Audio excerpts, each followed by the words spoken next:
আসসালামু আলাইকুম সবাইকে। আমরা আজকে আমাদের ব্যবস্থাপনার বিষয়ের দ্বিতীয় অধ্যায়টি শুরু করতে যাচ্ছি। আমাদের ব্যবস্থাপনার দ্বিতীয় অধ্যায়টির নাম হচ্ছে ব্যবসায় পরিবেশ। আজকে আমরা ব্যবসায় পরিবেশের প্রথম ক্লাস করব। আচ্ছা, ব্যবসায় পরিবেশের প্রথমে যদি আমরা সংজ্ঞাটা দেখতে চাই যে পরিবেশ কাকে বলে, এখানে আমরা দেখতে পাচ্ছি যে পরিবেশ বলতে একে অপরের সঙ্গে সম্পর্কিত প্রাকৃতিক ও সামাজিক উপাদানগুলোর সম্মিলিত ব্যবস্থাকে বোঝায়। ঠিক আছে, তাহলে পরিবেশ বলতে একে অপরের সাথে সম্পর্কিত। কেন এখানে বলা হচ্ছে একে অপরের সাথে সম্পর্কিত? কারণ হচ্ছে ব্যবসায় পরিবেশের ক্ষেত্রে পরিবেশ বলতে আমরা সব কিছুর একটা সম্মিলিত রূপ বা সব কিছুর একত্রিত একটা রূপ বুঝে থাকি।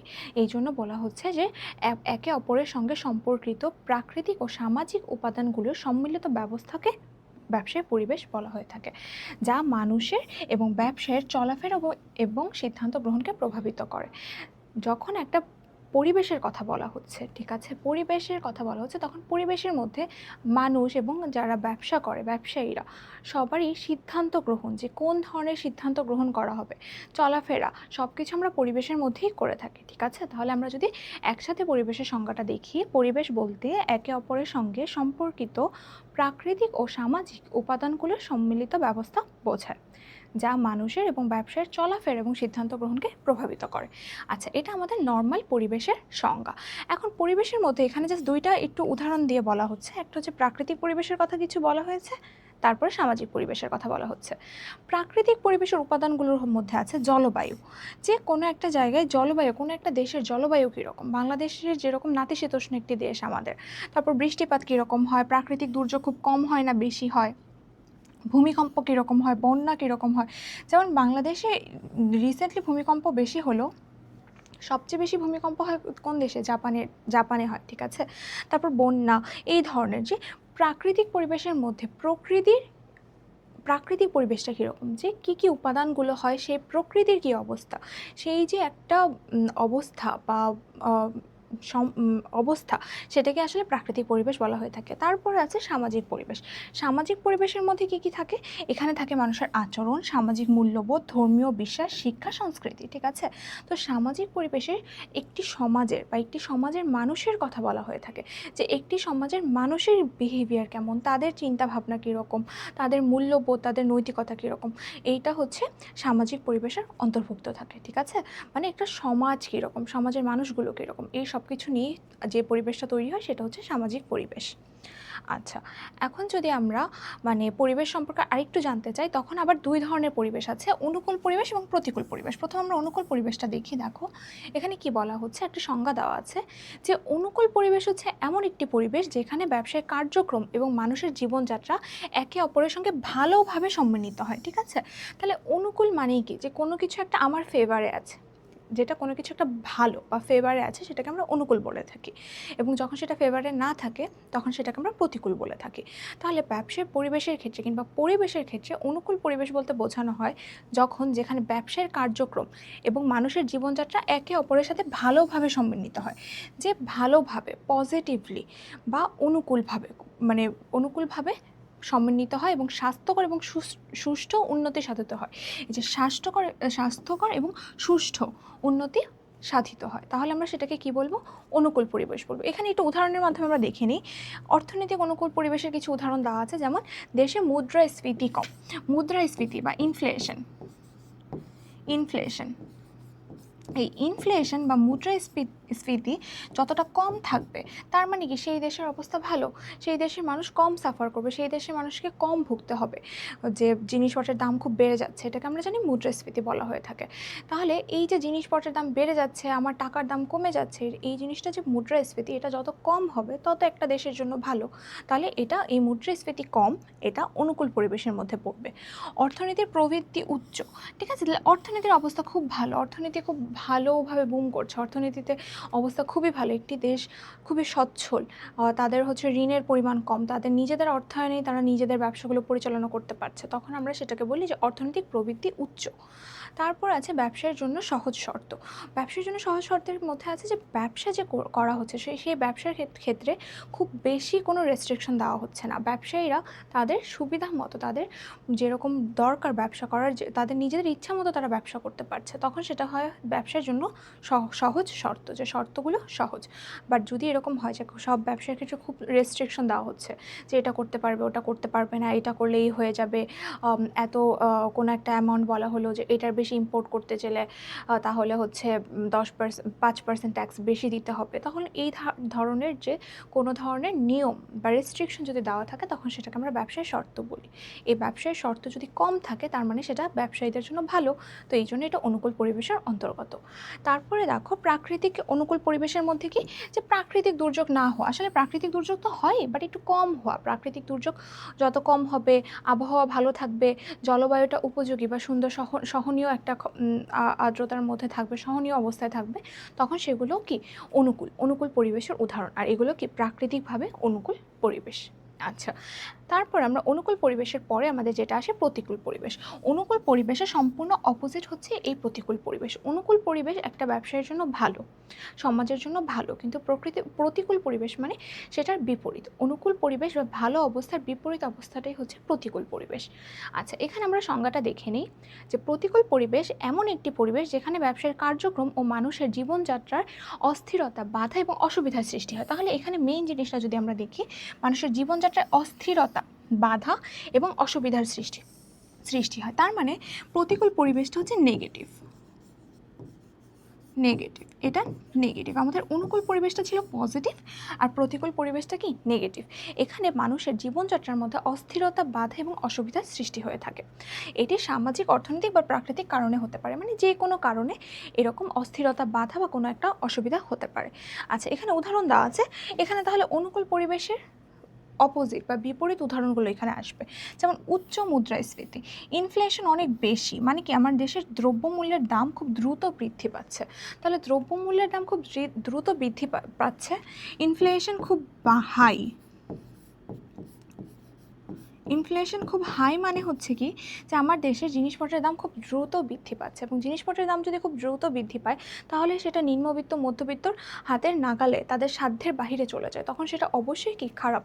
সেই জন্য এটা প্রতিকূল পরিবেশের অন্তর্গত হবে। দেন বেকারত্ব, আনএমপ্লয়মেন্ট যদি অনেক বেশি থাকে, তখন যত আনএমপ্লয়মেন্ট বেশি ততই কি দেশের মানে মানুষের কি চাকরি দরকার, কাজ দরকার, বা তারা সেটা পাচ্ছে না। তার মানে এটা অবশ্যই কি নেগেটিভ বা প্রতিকূল ব্যাপার।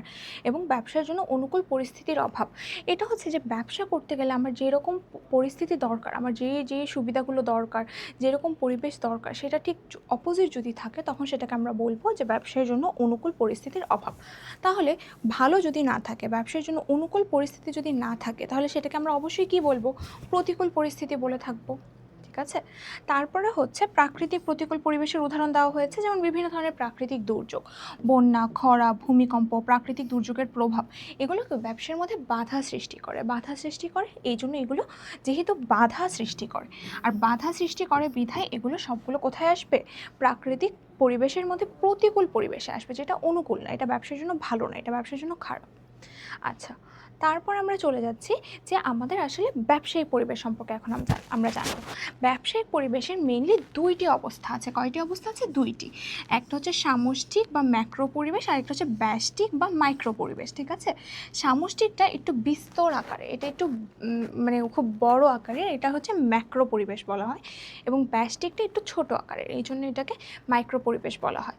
এই দুইটি অবস্থায় ব্যবসার ওপর ভিন্ন ভিন্ন প্রভাব ফেলে। এখন আমরা এটি সম্পর্কে আসলে বিস্তারিত জানবো, যে সামষ্টিক বা ম্যাক্রো পরিবেশ সম্পর্কে আমরা প্রথম জানবো। ঠিক আছে। তাহলে সামষ্টিক বা ম্যাক্রো, যেটা এখানে কি সামষ্টিক পরিবেশ বা ম্যাক্রো পরিবেশ হলো সেই পরিবেশ যেটি একটা ব্যবসার ওপর প্রত্যক্ষভাবে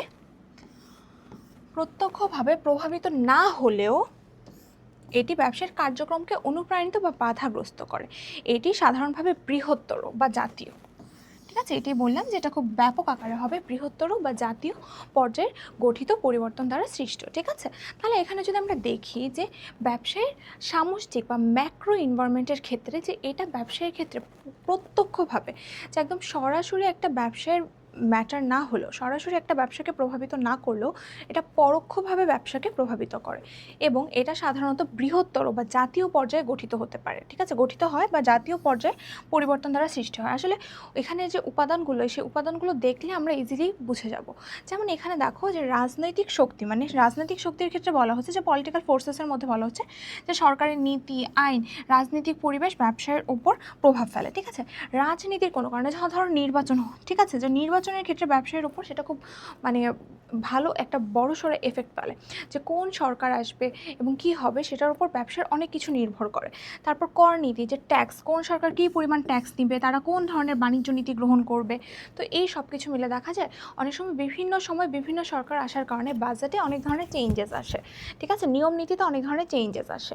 তো কোনো সরকারের কোনো ইয়ার কারণে যদি কর নীতি চেঞ্জ হয়ে যায়, তখন সেটা কিন্তু ব্যবসাগুলোকে একদম ডিরেক্টলি, এমন তো সরকার বলে দেয় না যে এই কোম্পানিটার জন্য ট্যাক্সের হার এত, আর বাকিগুলোর জন্য ট্যাক্সের হার ভিন্ন, এরকম হয় না। একটা টোটাল একটা মানে সেগমেন্ট বা টোটাল একটা ব্যবসার ধরনটাকেই সরকার মানে বলে দেয়। যেমন যদি বলা হয় যে গার্মেন্টস ফ্যাক্টরির ক্ষেত্রে কর হচ্ছে একটু কমানো হবে। ঠিক আছে, গার্মেন্টসের ক্ষেত্রে আমরা চাই যে বাংলাদেশের গার্মেন্টস শিল্প অনেক উন্নত করুক, এই জন্য গার্মেন্টস শিল্পের করের হার আমরা ধরে নিলাম যে 0.05% করে ট্যাক্স বা কর যেটা, সেটা হচ্ছে ট্যাক্স কমানো হলো। ঠিক আছে, তাহলে এই যে কমানো হলো, এটা কিন্তু ব্যবসার ক্ষেত্রে প্রত্যক্ষভাবে কোনো একটা ব্যবসাকে এফেক্ট করছে না, বাট পরোক্ষভাবে ব্যবসাকে এফেক্ট করছে। যেমন একটা গার্মেন্টস কোম্পানিকে, এমন না যে সরকার আলাদাভাবে কোনো একটা গার্মেন্টস কোম্পানির নাম নিয়েছে, যে ধরি আমরা আশা গার্মেন্টস কোম্পানির নাম নিয়েছে যে আশা গার্মেন্টস কোম্পানির ট্যাক্স এরকম হবে, বাট এরকমটা হয় না। একটা সামগ্রিক একটা নীতি থাকে, সামগ্রিক একটা নিয়ম থাকে, এবং সেটা ব্যবসাকে বৃহত্তর বা জাতীয় পর্যায়ের থাকে, সেটা ব্যবসাকে পরোক্ষভাবে এফেক্ট করে। যেমন কোনো একটা গার্মেন্টস কোম্পানির ক্ষেত্রে যখন ট্যাক্সটা এরকমভাবে কমাবে সরকার, তার মানে কি এটা তার জন্য ভালো, এটা তার জন্য অনুকূল। ঠিক আছে, তাহলে সামষ্টিক বা ম্যাক্রো পরিবেশটা আমরা আশা করি বুঝতে পেরেছি যে এই ক্ষেত্রে ব্যবসায়ের যে পরিবেশটা বড় আকারের বা জাতীয় পর্যায়ের কোনো কিছু দ্বারা এফেক্টেড হয়, কিন্তু সেটা প্রত্যক্ষভাবে এফেক্টেড হয় না, পরোক্ষভাবে হয়, এবং এটা নর্মালি জাতীয় পর্যায়ের ব্যাপার। এটা কোনো একটি ব্যবসা, শুধুমাত্র পার্টিকুলারলি কোনো একটা ব্যবসার জন্য প্রযোজ্য না, এটা সকল ধরনের ব্যবসা বা কোনো একটা এক জাতীয় ব্যবসার জন্য প্রযোজ্য হয়ে থাকে। এখন আমরা যদি এই সামষ্টিক বা ম্যাক্রো ইকোনমিক্সের আরও কিছু উপাদান দেখি, যেমন এখানে প্রথমে আমরা রাজনৈতিক শক্তিটা দেখেছি যে রাজনৈতিক ক্ষেত্রে কী কীভাবে এফেক্ট করে থাকে। এখন যদি আমরা অর্থনৈতিক দিক থেকে দেখি যে মুদ্রাস্ফীতি, কোনো একটা দেশের মুদ্রাস্ফীতি হচ্ছে, কোনো একটা দেশে ইনফ্লেশন বা দ্রব্য মূল্যের দাম বাড়ছে, তখন কোনো একটা ব্যবসা এককভাবে বা আলাদাভাবে কোনো একটা ব্যবসা এফেক্টেড হবে না, তখন সম্পূর্ণ দেশের সম্পূর্ণ যতগুলো ব্যবসা আছে সব ব্যবসা এফেক্টেড হবে, কোনো একটা ইন্ডাস্ট্রি, সবগুলো কোম্পানি এফেক্টেড হবে। ঠিক আছে, তাহলে এরকমভাবে যে যখন কোনো সামষ্টিক বা ম্যাক্রো বড় আকারে যখন কিছু হয়, বৈদেশিক বাণিজ্য, যেমন এই যে যুদ্ধ পরিস্থিতির কারণে, ওয়ার সিচুয়েশনের কারণে যদি এরকম হয় যে কোনো একটা দেশ বাংলাদেশে মানে কোনো একটা দেশের সাথে সরাসরি বাণিজ্য করা যাচ্ছে না, তখন এই যে এই এফেক্টটা কোনো একটা কোম্পানি একা ভোগ করছে না, এটা সম্পূর্ণ দেশের ব্যবসা প্রতিষ্ঠানগুলো, জড়িত ব্যবসা প্রতিষ্ঠানগুলো কিংবা সম্পূর্ণ একটা ইন্ডাস্ট্রি টোটালটা ভোগ করছে। ঠিক আছে, এই জন্য যখন এরকম হবে যে কোনো কিছুর একটা এফেক্ট শুধু একটা কোম্পানি না,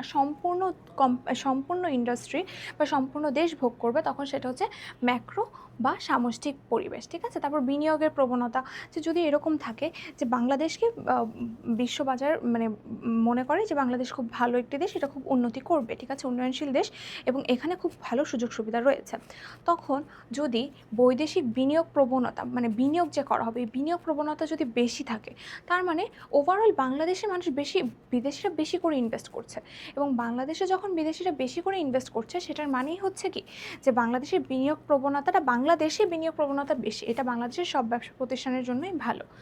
আবার আরেকটা উদাহরণ হচ্ছে জাতীয় আয় বৃদ্ধি, যে জাতীয় আয় বৃদ্ধি পাচ্ছে কি মানে কি, যে মানুষের ইনকামের যে ক্যাপাসিটি সেটা বৃদ্ধি পাচ্ছে, তার মানে কি তাদের ইনকাম বৃদ্ধি পাচ্ছে, মানে তারা বেশি করে এক্সপেন্ডিচার করতে পারবে, বেশি খরচ করতে পারবে।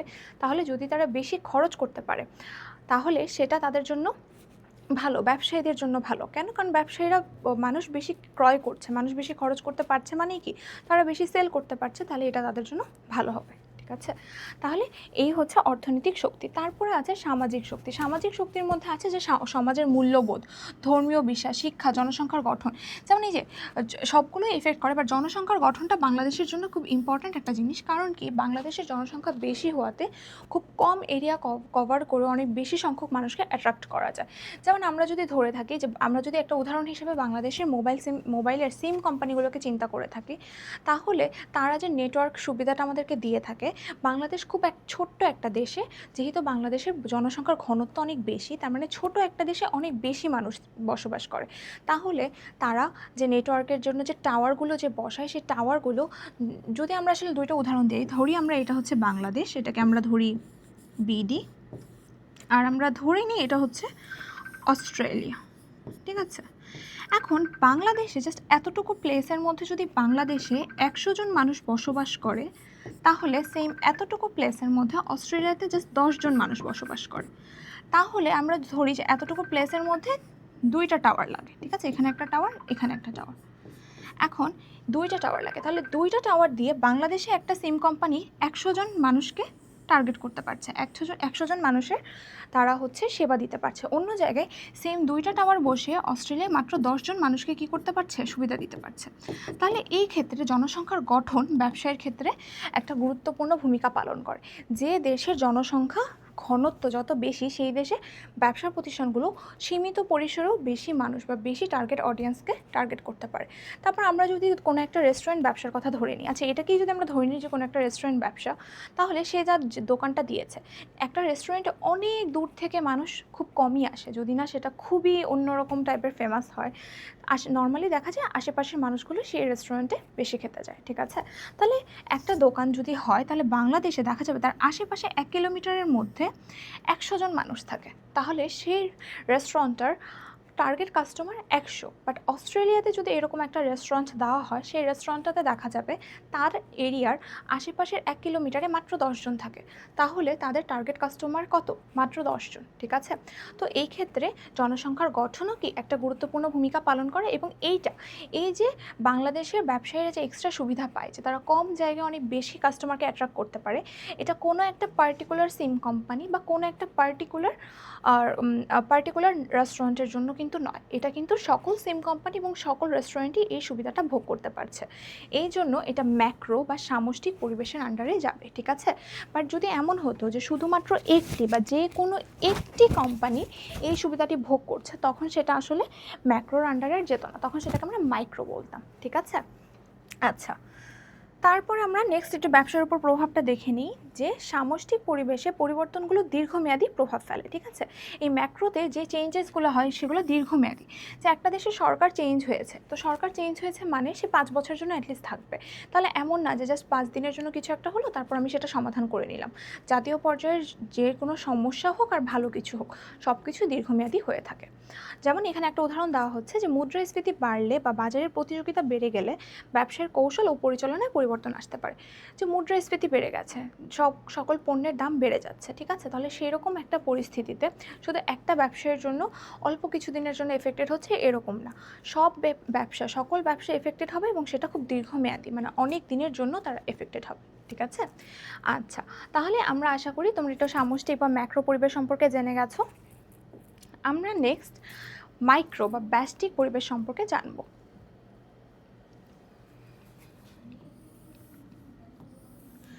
আচ্ছা, ব্যষ্টিক বা মাইক্রো পরিবেশ, এটা সংজ্ঞাটা প্রথমে দেখে নাও, যে ব্যষ্টিক বা মাইক্রো পরিবেশ হলো, আচ্ছা এটা হচ্ছে মাইক্রো, এই যে এখানে লেখা আছে যে মাইক্রো, আর ওটা ছিল কি ম্যাক্রো। মাইক্রোটা হচ্ছে মানে স্বল্প পরিসরে বা কোনো একটা ব্যবসাকে এফেক্টেড করে, আর ম্যাক্রোটা হচ্ছে বড় পরিসরে এবং সকল ব্যবসা বা পুরো একটা মানে ইন্ডাস্ট্রিকে সম্পূর্ণভাবে অ্যাজ এ হোল এফেক্টেড করে, ঠিক আছে? তাহলে ব্যষ্টিক বা মাইক্রো পরিবেশে কি বলা হচ্ছে, যে মাইক্রো পরিবেশ হলো সেই পরিবেশ যা ব্যবসার প্রতিদিন কার্যক্রমকে সরাসরি প্রভাবিত করে। ওইটা কিন্তু ম্যাক্রোটা কিন্তু সরাসরি প্রভাবিত করেনি, এটা হচ্ছে প্রত্যক্ষভাবে না করে পরোক্ষভাবে করেছে। বাট মাইক্রোটা কি করে, সরাসরি প্রভাবিত করে। এটি বিশেষভাবে ব্যবসার সঙ্গে সম্পর্কিত, ঠিক আছে?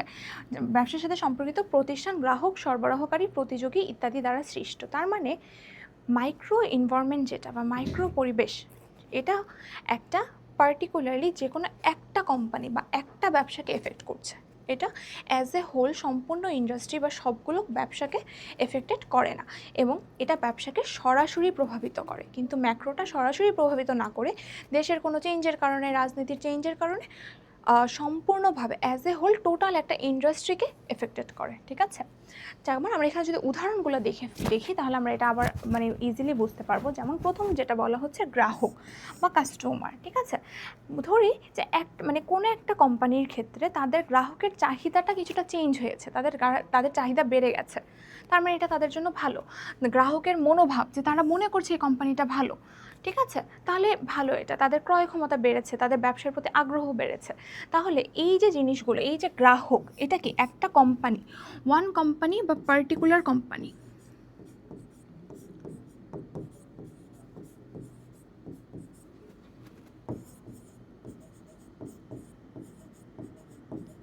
বা কোনো একটা সিঙ্গেল কোম্পানি। ঠিক আছে,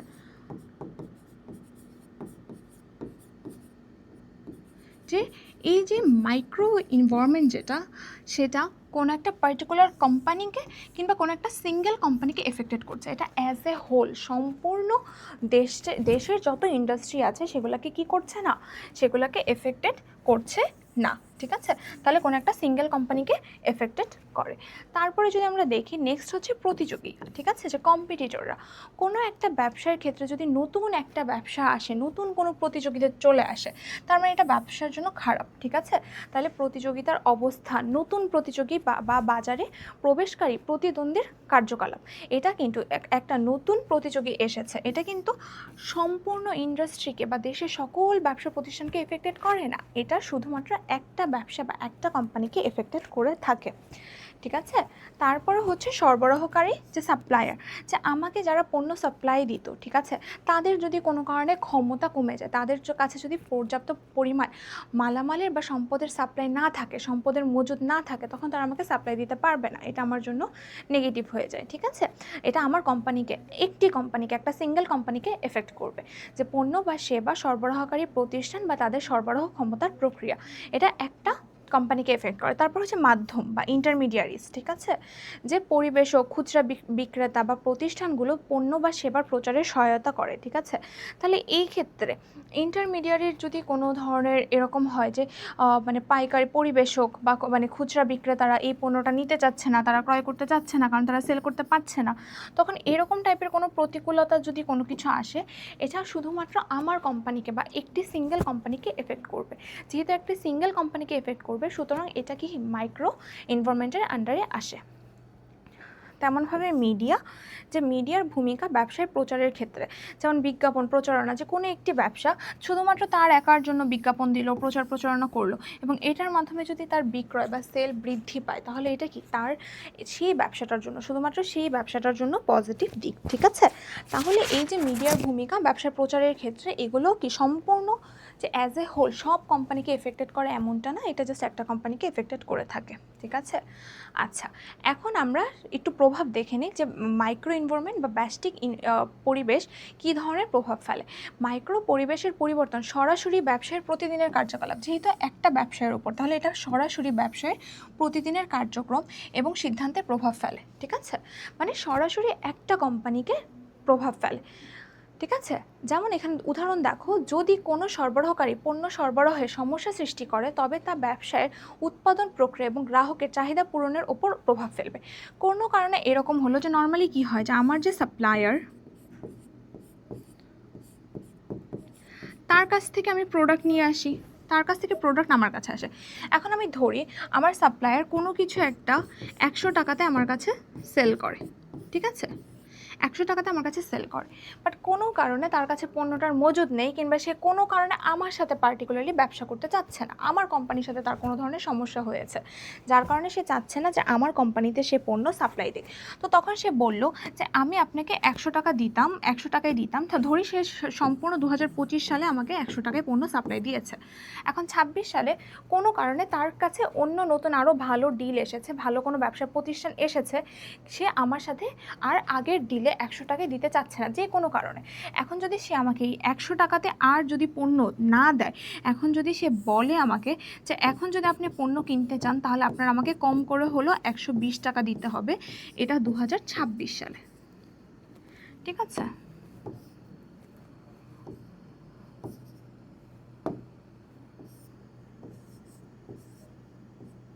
2026-এ, ঠিক আছে? তাহলে যদি এরকমটা হয় যে আমি আমার সাপ্লায়ারের কাছ থেকে 2025 সালে সারা বছর আমি 100 টাকা করে কাঁচামাল কিনেছি, এখন 2026 সালে সে এসে আমাকে বলছে 120 টাকার নিচে সে দিবে না, তাহলে এটার ফলে এই যে সে যে আমার কোম্পানিকে এই টাকার নিচে দিচ্ছে না, এটার ফলে কিন্তু এমন কিন্তু হচ্ছে না যে হোল ইন্ডাস্ট্রি কিন্তু এফেক্টেড হচ্ছে না। হোল ইন্ডাস্ট্রি কি হচ্ছে এফেক্টেড, কি হচ্ছে, হচ্ছে না। হোল ইন্ডাস্ট্রি এফেক্টেড হচ্ছে না, এটার ফলে এফেক্টেড হচ্ছি আমি পার্টিকুলারলি ওয়ান কোম্পানি।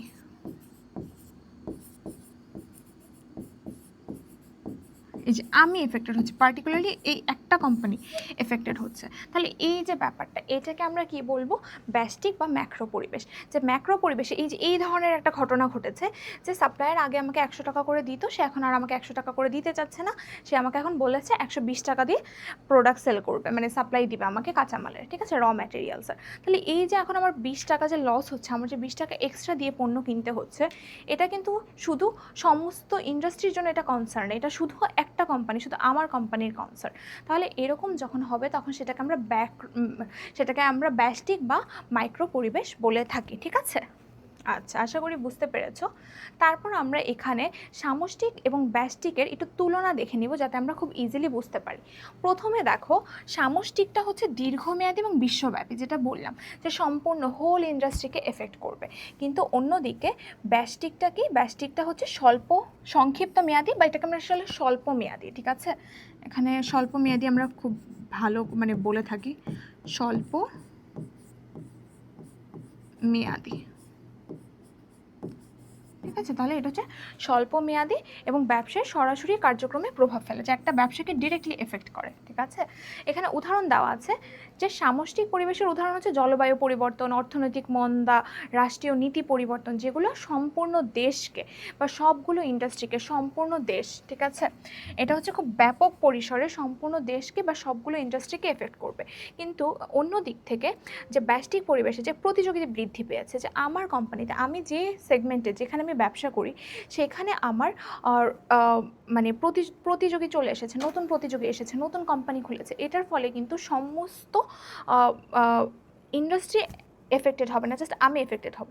তাহলে এই যে প্রতিযোগী বৃদ্ধি এবং সরবরাহকারীদের ঘাটতি, যে কোনো কারণে সাপ্লায়ার আমাকে পণ্য আর সাপ্লাই দিচ্ছে না, এই ধরনের কারণগুলোর কারণে শুধু আমি এফেক্টেড হব, ঠিক আছে? তারপর গ্রাহকের চাহিদা পরিবর্তন, ভালো হতে পারে, গ্রাহকের চাহিদা বেড়ে যেতে পারে, কমেও যেতে পারে, বাট এই ধরনের জিনিসগুলোর ফলে শুধু একটা কোম্পানি বা একটা ব্যবসা এফেক্টেড হয়, ঠিক আছে? তাহলে এখানে আমি লিখে দিই হোল ইন্ডাস্ট্রি, ব্যষ্টিকের ক্ষেত্রে হোল ইন্ডাস্ট্রি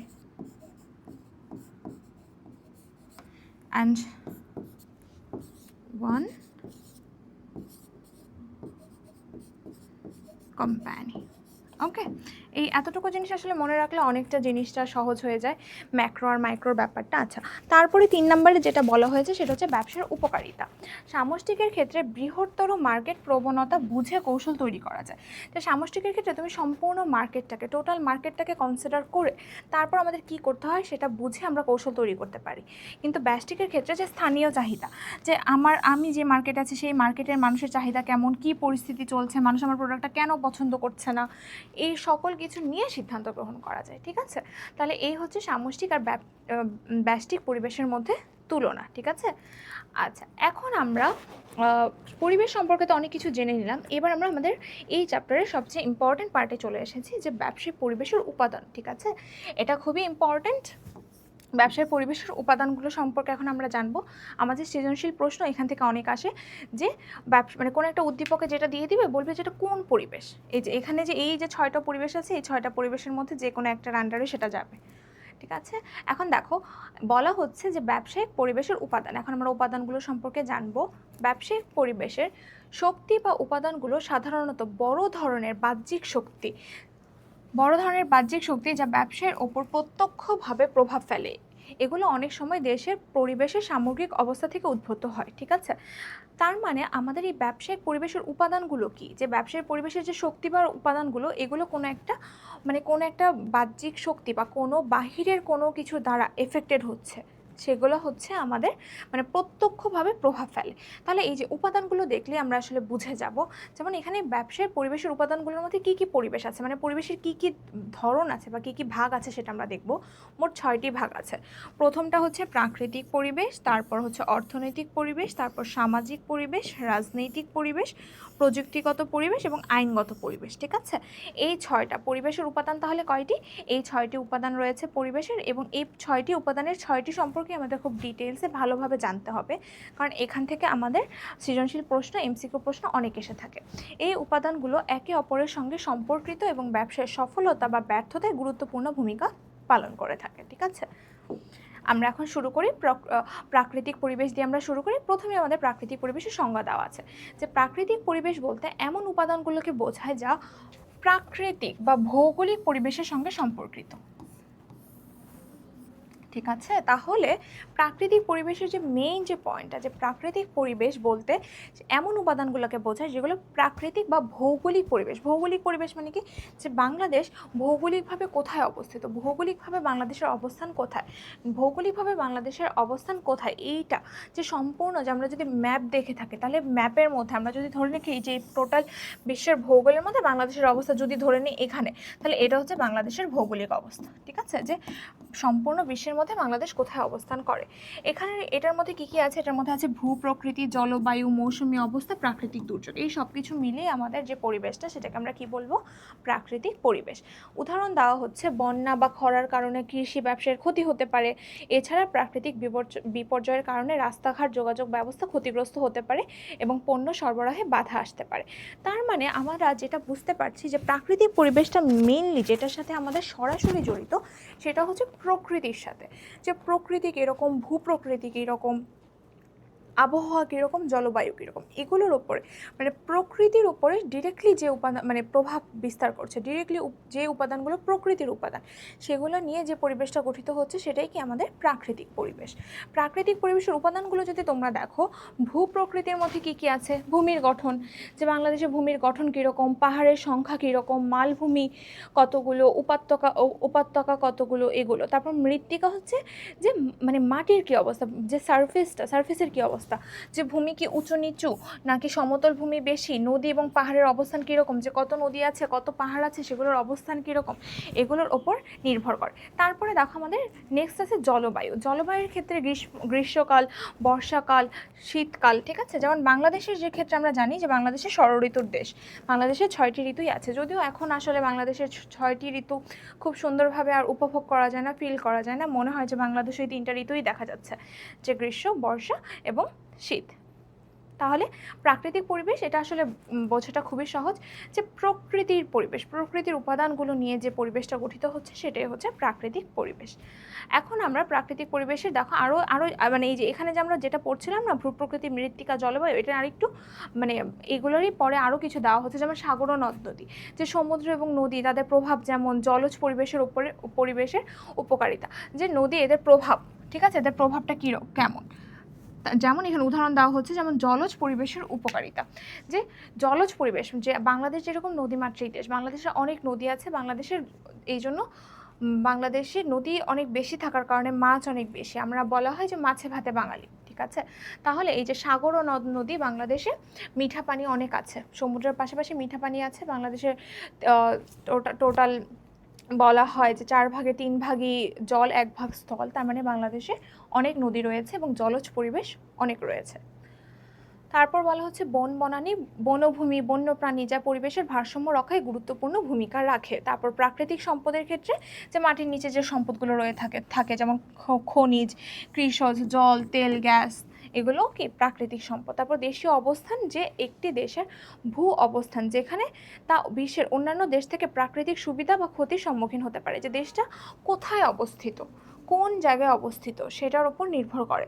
যেমন ভূপ্রকৃতিক ভৌগোলিক দিক থেকে বাংলাদেশের অবস্থান মোটামুটি ভালো, এই জন্য দেখা যায় আমাদের যে পরিবেশের অবস্থা, প্রাকৃতিক পরিবেশের অবস্থা মানে কালগুলো বা ঋতুগুলো সেগুলো খুবই এক্সট্রিম না। এখন যদিও অনেক গরম পড়ছে, কিন্তু নর্মালি বাংলাদেশের গরম মানে সৌদির গরমের মতো না। আবার বাংলাদেশে ঠান্ডা পড়ছে মানে একদম বরফ হচ্ছে, তুষারপাত হচ্ছে, এটা হয় না। তাহলে ভৌগোলিক দিক থেকে বাংলাদেশের অবস্থান ভালো। তারপর দেশের আয়তন, যেমন বাংলাদেশ একটা ছোট্ট আয়তনের দেশ, দেশের আয়তন খুবই কম। তাহলে এরকম দেশের আয়তন কীরকম, প্রাকৃতিক সম্পদের বিতরণ মানে কী পরিমাণ প্রাকৃতিক সম্পদ আছে, যেমন পরিমাণগত বনভূমি কত আছে, জলজ সম্পদ কত আছে ইত্যাদি। তাহলে এই সব কিছু মিলে আমাদের প্রাকৃতিক পরিবেশ। এখন আমরা প্রাকৃতিক পরিবেশের একটু প্রভাবটা দেখে নিব। প্রভাব এখানে বলা হচ্ছে যে প্রাকৃতিক পরিবেশের উপাদানগুলো ব্যবসা, কৃষি, শিল্প, পরিবহন ব্যবস্থার উপর গুরুত্বপূর্ণ প্রভাব ফেলে। অবশ্যই গুরুত্বপূর্ণ প্রভাব ফেলবে, কারণ এখানে আমরা উদাহরণের মাধ্যমে বুঝতে পারি যে ভূগঠন, যেমন পাহাড়, উপত্যকা কৃষির জন্য উপযুক্ত কিনা। যে যদি এরকম হয় যে দেশ মোটামুটি বেশ বড়, বাট সেখানে কি অনেক অনেক বেশি হচ্ছে পাহাড় পর্বত, সমতল ভূমির পরিমাণ খুবই কম, তখন সমতল ভূমির পরিমাণ কম থাকার কারণে দেখা যাবে সেই রকমভাবে ফসল উৎপাদন হবে না। আমরা আসলে সৌদির উদাহরণ দিতে পারি। সৌদি আরবে যেরকম অনেক বড় দেশ হওয়া সত্ত্বেও সেখানে মাটির সমতল ভূমি, বড় দেশ, বাট বালি আর বালি, যার কারণে উদ্ভিদ বা কৃষজ চাষবাস সহজে ভালো করে চাষাবাদ করা যায় না।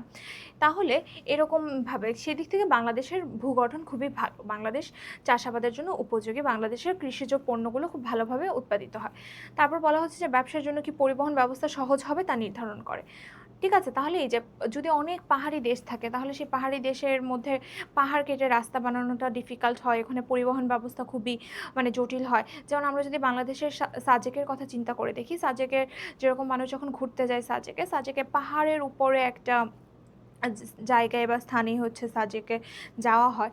তো অত দূর যাওয়ার জন্য দেখা যায় যে ওখানে পানি, খাবার সব কিছু পরিবহনের মাধ্যমে না গাড়ি দিয়ে পৌঁছাতে হয়। তাহলে এসবের কারণে ওখানে জিনিসপত্র একটু এক্সপেন্সিভ হয়ে যায়, কারণ যেহেতু ওখানে পৌঁছানোটা বা পরিবহনটা খুব এক্সপেন্সিভ হয়ে যায়। বাট যখন দেখা যায় যে সমুদ্র পথে বা নদীর মাধ্যমে, লঞ্চ, শিপের মাধ্যমে যদি প্রোডাক্ট আনা যায়, তাহলে সেটা এতটা এক্সপেন্সিভ থাকে না। যেমন আমরা যদি আমরা জানবো, তোমরা হয়তো জানো যে সবচেয়ে এক্সপেন্সিভভাবে প্রোডাক্ট আনা যায় হচ্ছে বিমানের মাধ্যমে, তারপরে মিডিয়াম এক্সপেন্সে আনা যায় জাহাজের মাধ্যমে, যে সড়ক পথে বা গাড়ি ঘোড়ার মাধ্যমে, এবং সবচেয়ে সস্তায় বা সবচেয়ে কম খরচে প্রোডাক্ট জাহাজের মাধ্যমে আনা যায়।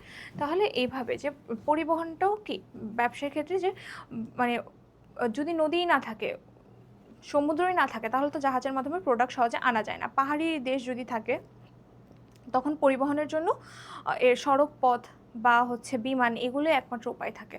তো এরকম ক্ষেত্রে ভূপ্রকৃতি একটা ব্যবসায় কীরকম পরিবহন হবে, ব্যবসা সহজ হবে নাকি কঠিন হবে, সেটা নির্ধারণ করে থাকে। তারপর জলবায়ু, বাংলাদেশের উষ্ণ জলবায়ু কৃষির জন্য উপযোগী, তবে অতিরিক্ত বৃষ্টি বা খরা আবার ব্যবসার প্রক্রিয়াকে ব্যাহত করতে পারে। তাহলে তার মানে দেখো, প্রাকৃতিক পরিবেশের ক্ষেত্রে দুইটার কথাই বলা হচ্ছে। যেমন জলবায়ুর ক্ষেত্রে বাংলাদেশ একটু উষ্ণ দেশ বা একটু গরম দেশ হওয়ার কারণে, যেহেতু বরফ সরফ পড়ে না, সুতরাং বাংলাদেশের জলবায়ু কি কৃষির জন্য উপযোগী।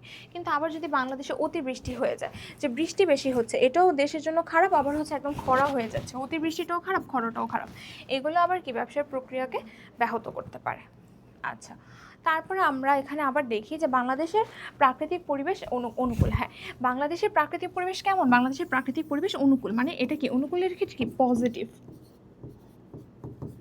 বাংলাদেশের প্রাকৃতিক পরিবেশ অনুকূল বা পজিটিভ, কারণ এখানে দেখো বাংলাদেশের প্রাকৃতিক পরিবেশের অধিকাংশ ক্ষেত্রে অনুকূল। দেশের ভূপ্রকৃতি, জলবায়ু, নদ নদী কৃষির জন্য সহায়ক।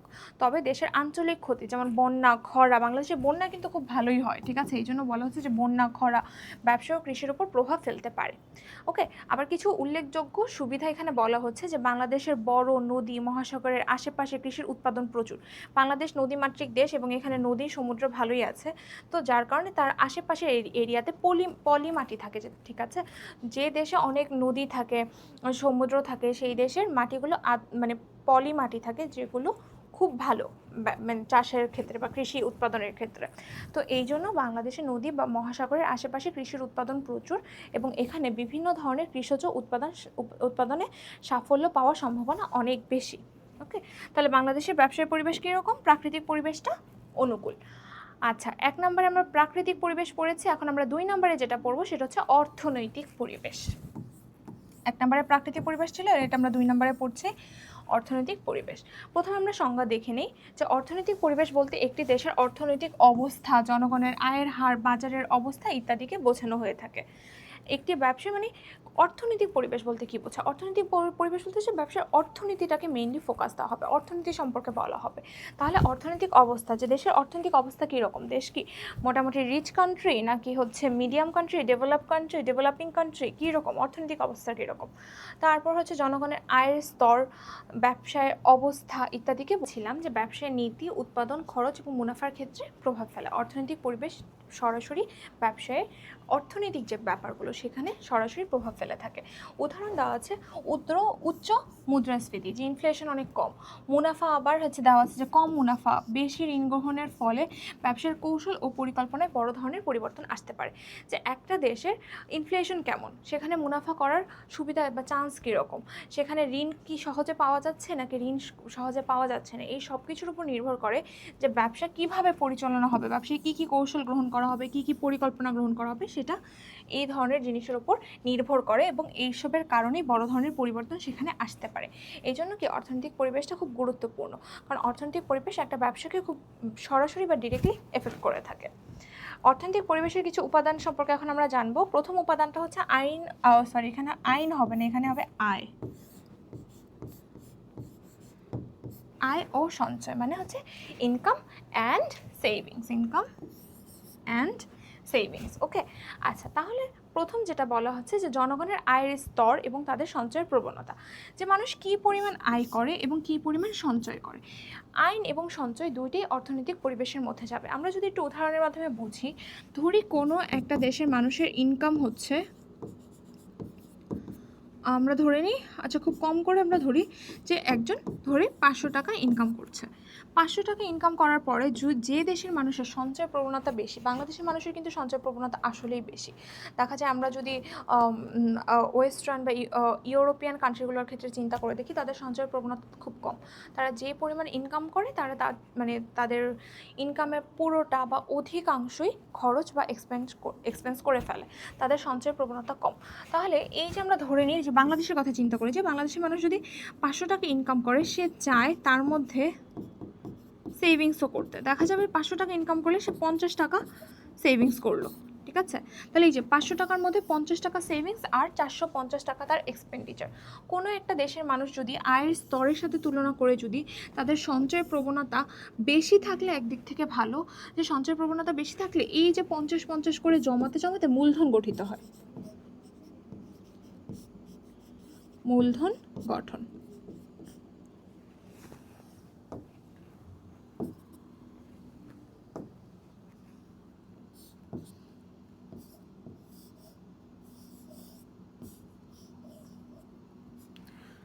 ঠিক আছে, তাহলে সঞ্চয় প্রবণতা বেশি থাকলে মূলধন গঠিত হয়। আবার যদি মানুষের সঞ্চয় প্রবণতা না থাকে, এটার অল্টারনেটিভ যদি থাকে যে সঞ্চয়ের প্রবণতা কম, তখন আবার ব্যবসায়ের ইনকাম বেশি হয়। কিভাবে? কারণ মানুষ সঞ্চয় কম করছে মানে কি বেশি খরচ করে ফেলছে, অ্যান্ড তারা বেশি খরচ করছে মানে কি ব্যবসা ইনকাম করছে, ব্যবসায়ের ইনকাম বৃদ্ধি পাচ্ছে। তাহলে এটি দেশের অর্থনৈতিক প্রবৃদ্ধি এবং জনগণের ক্রয় ক্ষমতার সাথে সম্পর্কিত। যে কোনো জনগণের যদি ক্রয় ক্ষমতা বেশি থাকে, যে তারা যদি বেশি ক্রয় করে, তাদের ক্রয় ক্ষমতা বেশি থাকা মানে কি ব্যবসায় বেশি বিক্রয় হবে। ব্যবসায়ের ক্ষেত্রে সেটা পজিটিভ বা ভালো দিক, কারণ ব্যবসায় বিক্রি বা সেলস প্রফিট সব কিছুই বৃদ্ধি পাবে। তাহলে আমরা অর্থনৈতিক পরিবেশ সম্পর্কে জানলাম। আমরা আরেকটু দেখি 2 নম্বর উপাদানটা, সেটা হচ্ছে চাহিদা এবং উপভোগ। ঠিক আছে, যে কী পরিমাণ তার চাহিদা, ডিমান্ড কীরকম এবং সে কী পরিমাণ উপভোগ করছে বা কনজামশন করছে। আমরা কনজামশন ওয়ার্ডটার সাথে আসলে বেশি পরিচিত, যে কতটুকু আমি কনজিউম করে ফেলছি বা কতটুকু আমি উপভোগ করে ফেলছি বা খরচ করে ফেলছি। ঠিক আছে, চাহিদা এবং এখানে আমরা খরচ বলতে পারি। জনগণের চাহিদা এবং তাদের চাহিদা মেটানোর জন্য উপভোগ করা পণ্যের পরিমাণ, যে তাদের কী পরিমাণ ডিমান্ড আছে এবং সেই ডিমান্ড অনুযায়ী তারা কতটুকু পণ্য কিনছে। যদি এরকম হয় যে আমার আসলে 100 টাকার পণ্যের ডিমান্ড আছে, বাট আমি খুব কিপটা মানুষ, আমি কিনছি না, আমি কনজামশন করছি না, তখন কনজামশন না করলে কিন্তু এটা ব্যবসায়ীদের জন্য খারাপ, যে তখন তাদের চাহিদা থাকবে বাট সেই তুলনায় বিক্রি থাকবে না। তাহলে জনগণের চাহিদা এবং তাদের চাহিদা মেটানোর জন্য উপভোগ করা পণ্যের পরিমাণ কীরকম, যদি পরিমাণ বেশি থাকে, মানুষের চাহিদা এবং মানে ডিমান্ড অ্যান্ড কনজাম্পশন যদি বেশি থাকে, এটা ব্যবসার জন্য ভালো। এটা বাজারের জন্য একটি নির্দেশক হিসাবে কাজ করে। যেমন কাঁচামালের চাহিদা বৃদ্ধি পেলে উৎপাদন বাড়াতে হয়। যে কাঁচামালের চাহিদা বৃদ্ধি পেয়েছে, তার মানে কি, যে মানুষের ব্যবসাগুলো ভালো করছে, ব্যবসাগুলোতে এখন বেশি কাঁচামাল বা র ম্যাটেরিয়ালস লাগে।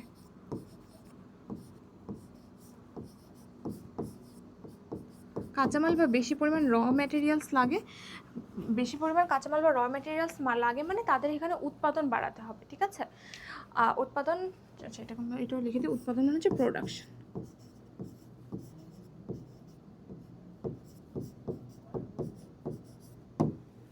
আচ্ছা, তারপরে দেখো, তারপরের উপাদান হচ্ছে বাজার, যে পণ্য বা সেবার বাজার এবং এর পরিসর, যে কীরকম মার্কেট আছে এবং মার্কেটগুলোর পরিসর কীরকম, যে কত বড় মার্কেট আছে, মানুষ কী পরিমাণ ক্রয় করছে, মার্কেটগুলো কীরকম চলছে। যেমন বাজারের পরিস্থিতি ব্যবসার জন্য প্রভাব ফেলে, যে বাজারের পরিস্থিতি যদি ভালো হয়, মানুষ বাজারের যদি সুগঠিত থাকে, বাজারের যদি পণ্যের চাহিদা বাড়ে, মানুষ যদি সেটা ভালো করে ক্রয় করতে পারে, তখন কি, যে ওই দেশের মার্কেট ভালো, মার্কেট কম্পিটিটিভ বা মার্কেটের অবস্থান সুগঠিত, তখন মার্কেটের অবস্থা সুগঠিত থাকলে বিক্রয় বেশি হয়। যেমন এখানে উদাহরণ দেওয়া আছে, যদি দেশে নতুন পণ্যের চাহিদা বাড়ে, তবে কোম্পানিগুলো কী করবে, তাদের উৎপাদন বৃদ্ধির চেষ্টা করবে। যে কোনো একটা পণ্যের ডিমান্ড বাড়ছে মানে কি, কোম্পানিগুলো অবশ্যই চাবে সেই ডিমান্ড ফুলফিল করার জন্য বেশি বেশি করে পণ্য উৎপাদন করতে। তারপরে মূলধন ও বিনিয়োগ, ব্যবসায়িক বিনিয়োগ এবং মূলধন ব্যবস্থাপনার প্রভাব। আচ্ছা দেখো, আমরা এখন মূলধন ও বিনিয়োগ হচ্ছে এখানেরই, এই যে এখানে আমরা 3টা পয়েন্ট দেখেছি, দেন আমাদের 4 নম্বর পয়েন্টের মধ্যে এটা ছিল যে মূলধন ও বিনিয়োগ, এটা আমাদের 4 নম্বর পয়েন্ট ছিল, মূলধন এবং বিনিয়োগ। তারপরে যেটা আমাদের 5 নম্বর পয়েন্ট, এটা আসলে হেডিং না, ব্যবসার বিনিয়োগ এবং মূলধন ব্যবস্থাপনার প্রভাব ফেলে। ঠিক আছে, যে ব্যবসায় কী পরিমাণ বিনিয়োগ করা হচ্ছে এবং কী পরিমাণ মূলধন সেখানে ইনভেস্ট করা হচ্ছে, এটা কত করা হচ্ছে, এটাও কি অর্থনৈতিক পরিবেশের একটা উপাদানের মধ্যে পড়ে। এটি ব্যবসায়ের প্রবৃদ্ধি এবং স্থিতিশীলতার জন্য অত্যন্ত গুরুত্বপূর্ণ। তারপরে যেটা আছে, যে অর্থ ও ঋণ ব্যবস্থা, ব্যাংকিং ব্যবস্থা কেমন, ঋণ দেওয়ার ক্ষেত্রে শর্তাবলী কীরকম, সুদের হার কেমন, তার প্রভাব। যদি কোনো দেশে কোনো ইজিলি ঋণ দেওয়া হয়, ব্যাংকগুলো যদি ঋণ খুব ইজিলি বা সহজ শর্তে দিয়ে থাকে, তাহলে কি সেই দেশে বেশি বেশি কোম্পানি গড়ে ওঠে, বেশি বেশি ব্যবসা গড়ে ওঠে। তারপরে হচ্ছে কম সুদের হার ঋণ গ্রহণকে সহজ করে তোলে, যা ব্যবসায় ব্যক্তিগত ঋণকে প্রভাবিত করে। আছে এটাই বলছিলাম, যে ঋণ যত কম সুদের হারে ঋণ দেওয়া হবে, ততই ব্যবসার ক্ষেত্রে সেটা ভালো, সেটা ব্যবসার জন্য ঋণ গ্রহণটাকে সহজ করে তোলে, এবং তাদের জন্য যদি মূলধনটা পাওয়াটা যদি ইজি হয়ে যায়, তখন তাদের জন্য ব্যবসা পরিচালনা করাটাও কি ইজি বা সহজ হয়ে যায়। তারপরে নেক্সট পয়েন্ট হচ্ছে আমাদের শুল্ক ও কর, মানে হচ্ছে ট্যাক্সেস অ্যান্ড ডিউটিস, সরকার কর্তৃক আরোপিত কর। কোনো সরকার যদি কোনো ব্যবসার উপর বেশি পরিমাণ কর ধরে, যে ব্যবসার করের পরিমাণ যদি খুবই বৃদ্ধি করে বা করের পরিমাণ যদি খুবই বাড়িয়ে দেয়, তাহলে এটা কি ব্যবসার জন্য খারাপ। একটা ব্যবসাকে যত বেশি কর বা যত বেশি ট্যাক্স দিতে হবে, তার মুনাফার বা ইনকাম তত বেশি কমে যাবে। এই জন্য এটি ব্যবসার ক্ষেত্রে গুরুত্বপূর্ণ, কারণ এটা উৎপাদন খরচ এবং লাভের ওপর প্রভাব ফেলে। যত আমার কম ট্যাক্স দিতে হবে, তত আমার কি লাভের পরিমাণ বেশি থাকবে। তাহলে এই জন্য এটা ব্যবসার জন্য কি খুবই গুরুত্বপূর্ণ। তারপরে যদি আমরা দেখি, যে ব্যাংক, বিমা কোম্পানি এবং পুঁজিবাজার ইত্যাদি, ব্যাংক এবং বিমা কোম্পানিগুলোর ক্ষেত্রে আমরা জানি, যে যত ব্যাংক এবং বিমা সহজ সুদে আমাকে ঋণ দিবে, তত আমার ব্যবসায় মানে ঋণ গ্রহণ সুবিধা পাওয়া গেলে, খুব সহজে ঋণ পাওয়া গেলে আমি ব্যবসায় খুব দ্রুত উন্নতি করতে পারবো। এরা অর্থনৈতিক ব্যবস্থাপনার গুরুত্বপূর্ণ অংশ, যা বিনিয়োগ এবং ঋণ প্রাপ্তির সুযোগ তৈরি করে। আচ্ছা, তারপর আমাদের নেক্সট যে পয়েন্টটা, সেটা হচ্ছে দক্ষ উদ্যোক্তা। কোনো ব্যবসায়ের ক্ষেত্রে যদি উদ্যোক্তা দক্ষ থাকে, ব্যবসায় দক্ষ উদ্যোক্তা এবং তাদের নেতৃত্বের কী ধরনের ভূমিকা পালন করে, ব্যবসার উদ্যোক্তা যদি দক্ষ থাকে, তাহলে সেই ব্যবসার যে ফাইন্যান্সগুলো বা ব্যবসার যে অর্থনৈতিক ব্যাপারগুলো, সেগুলো তারা খুব ভালো করে কী করতে পারবে, হ্যান্ডেল করতে পারে, ভালো করে ম্যানেজ করতে পারে। এবং দক্ষ উদ্যোক্তা থাকলে ব্যবসা কম সম্পদের মধ্যেও তাদের সর্বোচ্চ আউটপুট বা সর্বোচ্চ পরিমাণ উৎপাদন করতে পারে, সর্বোচ্চ পরিমাণ আউটপুট নিয়ে আসতে পারে। এটা দক্ষ ম্যানেজমেন্ট বা দক্ষ উদ্যোক্তার কারণে হয়ে থাকে। উদ্যোক্তাদের দক্ষতা অর্থনৈতিক পরিবেশে নতুন সুযোগ সৃষ্টি করে থাকে। আচ্ছা, তারপর হচ্ছে মানব সম্পদ। মানব সম্পদ হিউম্যান রিসোর্সেস, যে শ্রমিক এবং দক্ষ কর্মীর উপস্থিতি। যদি কোনো দেশে শ্রমিক দক্ষ থাকে তখন কি তারা দক্ষ শ্রমিক খুব কম সময়ে বেশি কাজ করতে পারে। যেমন কোনো একজন শ্রমিক যদি দক্ষ থাকে তাহলে সে দেখা যায় যে এক ঘন্টায় কোনো একজন দক্ষ শ্রমিক 100টা পণ্য উৎপাদন করতে পারলো। যদি সে দক্ষ শ্রমিক থাকে তাহলে সে 1 ঘন্টায় 100টা পণ্য উৎপাদন করতে পারলো। বাট দেখা গেল যে যদি অদক্ষ শ্রমিক থাকে তখন সে 1 ঘন্টায় সময় নিল, বাট সে 1 ঘন্টায় 100টার বদলে 80টা পণ্য উৎপাদন করলো। 80টা পণ্য সে উৎপাদন করলো। তাহলে এই যে 1 ঘন্টায় 100টা পণ্য উৎপাদন করলো সে দক্ষ, এবং সে যে 1 ঘন্টায় 80টা করলো সে অদক্ষ। তাহলে যে দক্ষ কর্মী থাকলে ব্যবসায় বেশি ভালো করতে পারে, কারণ দক্ষ কর্মীরা ব্যবসায় খরচ কমিয়ে আনতে পারে। যেমন 1 ঘন্টা আমি সেম যদি পে দিই, এই দক্ষ শ্রমিক সেও যদি 200 টাকা পায়, অদক্ষ সেও যদি 200 টাকা পায়, তাহলে কিন্তু যে দক্ষ, যে 1 ঘন্টা 100টা উৎপাদন করলো সে কিন্তু আমার উৎপাদন খরচটাকে কমিয়ে আনতে পারছে। ঠিক আছে। আচ্ছা, তারপরে আমরা নেক্সট যদি দেখি যে উদ্যোক্তা এবং কর্মীদের দক্ষতা শ্রমের মান ব্যবসায় সফলতার উপর প্রভাব ফেলে। যত কর্মীরা দক্ষ হবে, যত কর্মীরা দক্ষ থাকবে, তত আমাদের উদ্যোক্তা কর্মী ম্যানেজমেন্ট দক্ষ থাকলে ব্যবসায় সফলতা বৃদ্ধি পেতে থাকে। তবে আসলে শ্রমিকের ক্ষেত্রে শ্রমিকের অ্যাভেলেবিলিটি থাকা বা বেশি পরিমাণ শ্রমিক থাকাও একটা গুরুত্বপূর্ণ পয়েন্ট। কারণ যেমন বাংলাদেশে শ্রমের মূল্য অনেকটাই কম। বাংলাদেশের মানুষের ঘন্টা প্রতি যেরকম ইনকাম করে, বিশেষ করে যে একটু লো ক্লাস পিপল বা লো ইনকামের যে পিপল যারা থাকে তাদের ইনকাম লো, কিন্তু তাদের পরিশ্রমটা অনেক বেশি। যে কাজগুলোতে একটু দক্ষতা কম লাগে, লেখাপড়া কম লাগে, এই ধরনের কাজে বা কোনো ধরনের বিশেষ জ্ঞান বা দক্ষতা ছাড়া যে ধরনের কাজগুলো করা যায় সেই ধরনের কাজগুলোতে বাংলাদেশে পে রেট খুবই কম এবং খুব ইজিলি শ্রমিক বা কর্মীও পাওয়া যায়। যার কারণে দেখা যায় যে মানব সম্পদের ক্ষেত্রে বাংলাদেশের যে পে রেট বা শ্রমের যে মূল্য সেটা খুবই কম। তো এরকম শ্রমের মূল্য কম থাকলেও একদিক থেকে ব্যবসায়ীদের জন্য ভালো, কারণ তারা কম টাকায় শ্রমিক পেয়ে যাচ্ছে। তারপর আমরা আর্থিক পরিবেশের অনুকূল দিকগুলো দেখব। আর্থিক পরিবেশের অনুকূল দিকের মধ্যে প্রথম আমাদের যেটা আছে যে ব্যাংকিং ও বিনিয়োগের সুযোগ। বাংলাদেশের ব্যাংকিং ব্যবস্থা উন্নত হচ্ছে এবং বিনিয়োগের সুযোগ বৃদ্ধি পাচ্ছে। বাংলাদেশে ব্যাংকিং এবং বিনিয়োগ দিন দিন ভালো করছে। আন্তর্জাতিক বিনিয়োগকারীরা সহজে দেশের বাজারে প্রবেশ করতে পারছে, মানে আন্তর্জাতিক বিনিয়োগকারীরা সহজে ব্যবসায় কী করতে পারছে, বিনিয়োগ করতে পারছে, সহজে ব্যবসায় প্রবেশ করতে পারছে। এটি ব্যবসায় বৃদ্ধি ও শিল্প বিকাশে সহায়ক। এটি ব্যবসায় বৃদ্ধি এবং শিল্পের বিকাশের ক্ষেত্রে সহায়ক বা গুরুত্বপূর্ণ ভূমিকা পালন করে থাকে। আচ্ছা, তারপর আমরা যদি দেখি যে নেক্সট পয়েন্ট আমরা যদি দেখি নিম্ন সুদের হার, তাহলে প্রথম পয়েন্ট যেটা ব্যাংকিং সেবা বা বিনিয়োগের সুযোগ, যে বাংলাদেশে এখন আন্তর্জাতিক বিনিয়োগ অনেক বেশি আসছে, বাংলাদেশে আন্তর্জাতিক বিনিয়োগের পরিমাণ বৃদ্ধি পাচ্ছে, বিনিয়োগকারীরা সহজেই বাংলাদেশে ইনভেস্ট করতে পারছে, যার ফলে বাংলাদেশের ব্যবসার বৃদ্ধি এবং শিল্পের বিকাশ ঘটছে। এবং নেক্সট হচ্ছে নিম্ন সুদের হার। বাংলাদেশে বেশ কিছু সময় ধরে বাংলাদেশের সুদের হার কমানোর একটা প্রবণতা বা সুদের হার কমানোর চেষ্টা করা হচ্ছে সরকারের পক্ষ থেকে, যা ব্যবসাগুলোর জন্য ঋণ গ্রহণকে সহজ করে তুলেছে। এতে ব্যবসা প্রতিষ্ঠানের বিনিয়োগের জন্য সুযোগ তৈরি হচ্ছে। যখন আমার ইন্টারেস্ট কম থাকবে, আমার যখন নিম্ন সুদের হারে যখন আমি ঋণ গ্রহণ করতে পারবো, তখন কিন্তু আমার ব্যবসায়ের জন্য ভালো। যে আমি কম সুদের হারে ঋণ নিতে পারছি মানেই কি আমার ব্যবসাটায় ভালো হচ্ছে, আমার ব্যবসায় মানে আমি কম টাকায় ঋণ নিতে পারছি, ব্যবসাটাকে আমি বড় করতে পারছি, অধিক মুনাফা করতে পারছি। তাহলে অনুকূল দিক সময়ের মধ্যে ব্যাংকিং সেবা এবং বিনিয়োগের সুযোগ একটি, নিম্ন সুদের হার একটি, তারপরে হচ্ছে সরকারি সহায়তা এবং অর্থনৈতিক পরিকল্পনা। আচ্ছা, সরকার বিভিন্ন উদ্যোক্তাকে সহায়তা দেয়, বিশেষ করে ছোট মাঝারি ব্যবসাগুলো, যেগুলো স্মল অ্যান্ড SME, এটা মানে হচ্ছে স্মল অ্যান্ড মিডিয়াম এন্টারপ্রাইজেস।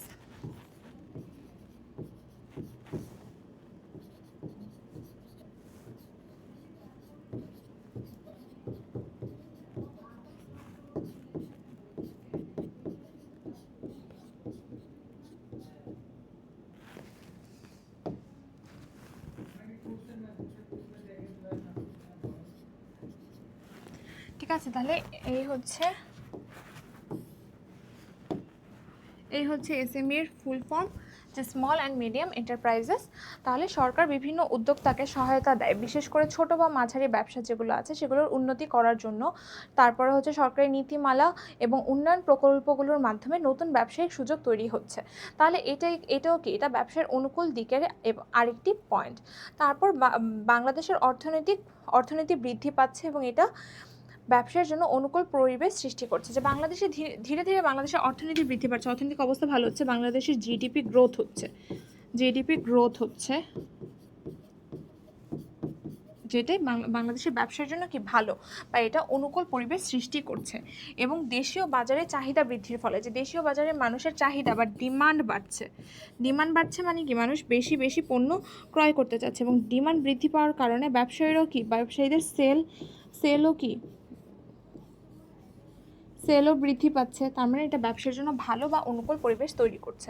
আচ্ছা, এই যে দেখো আমরা এখানে অনুকূল পরিবেশের পয়েন্ট 1 পড়েছি ব্যাংকিং সেবা ও বিনিয়োগের সুযোগ, 2 পড়েছি নিম্ন সুদের হার, 3 নাম্বার হচ্ছে এটা যেটা হচ্ছে সরকারি সহায়তা এবং অর্থনৈতিক পরিকল্পনা, এবং 4 নাম্বার হচ্ছে এইটা অর্থনৈতিক প্রবৃদ্ধি। ঠিক আছে, তারপর আমরা নেক্সট অনুকূল দিক সম্পর্কে এগুলোতে জানলাম। এবার আমরা সবগুলোকে মানে এই অনুকূল দিকগুলোর আরও কিছু পয়েন্ট পড়বো, সেগুলো হচ্ছে মুদ্রাস্ফীতির ক্ষেত্রে।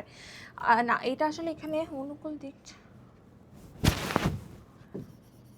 এখানে একটু কিছু কারেকশন আছে যেগুলো আমি আসলে করে দিচ্ছি।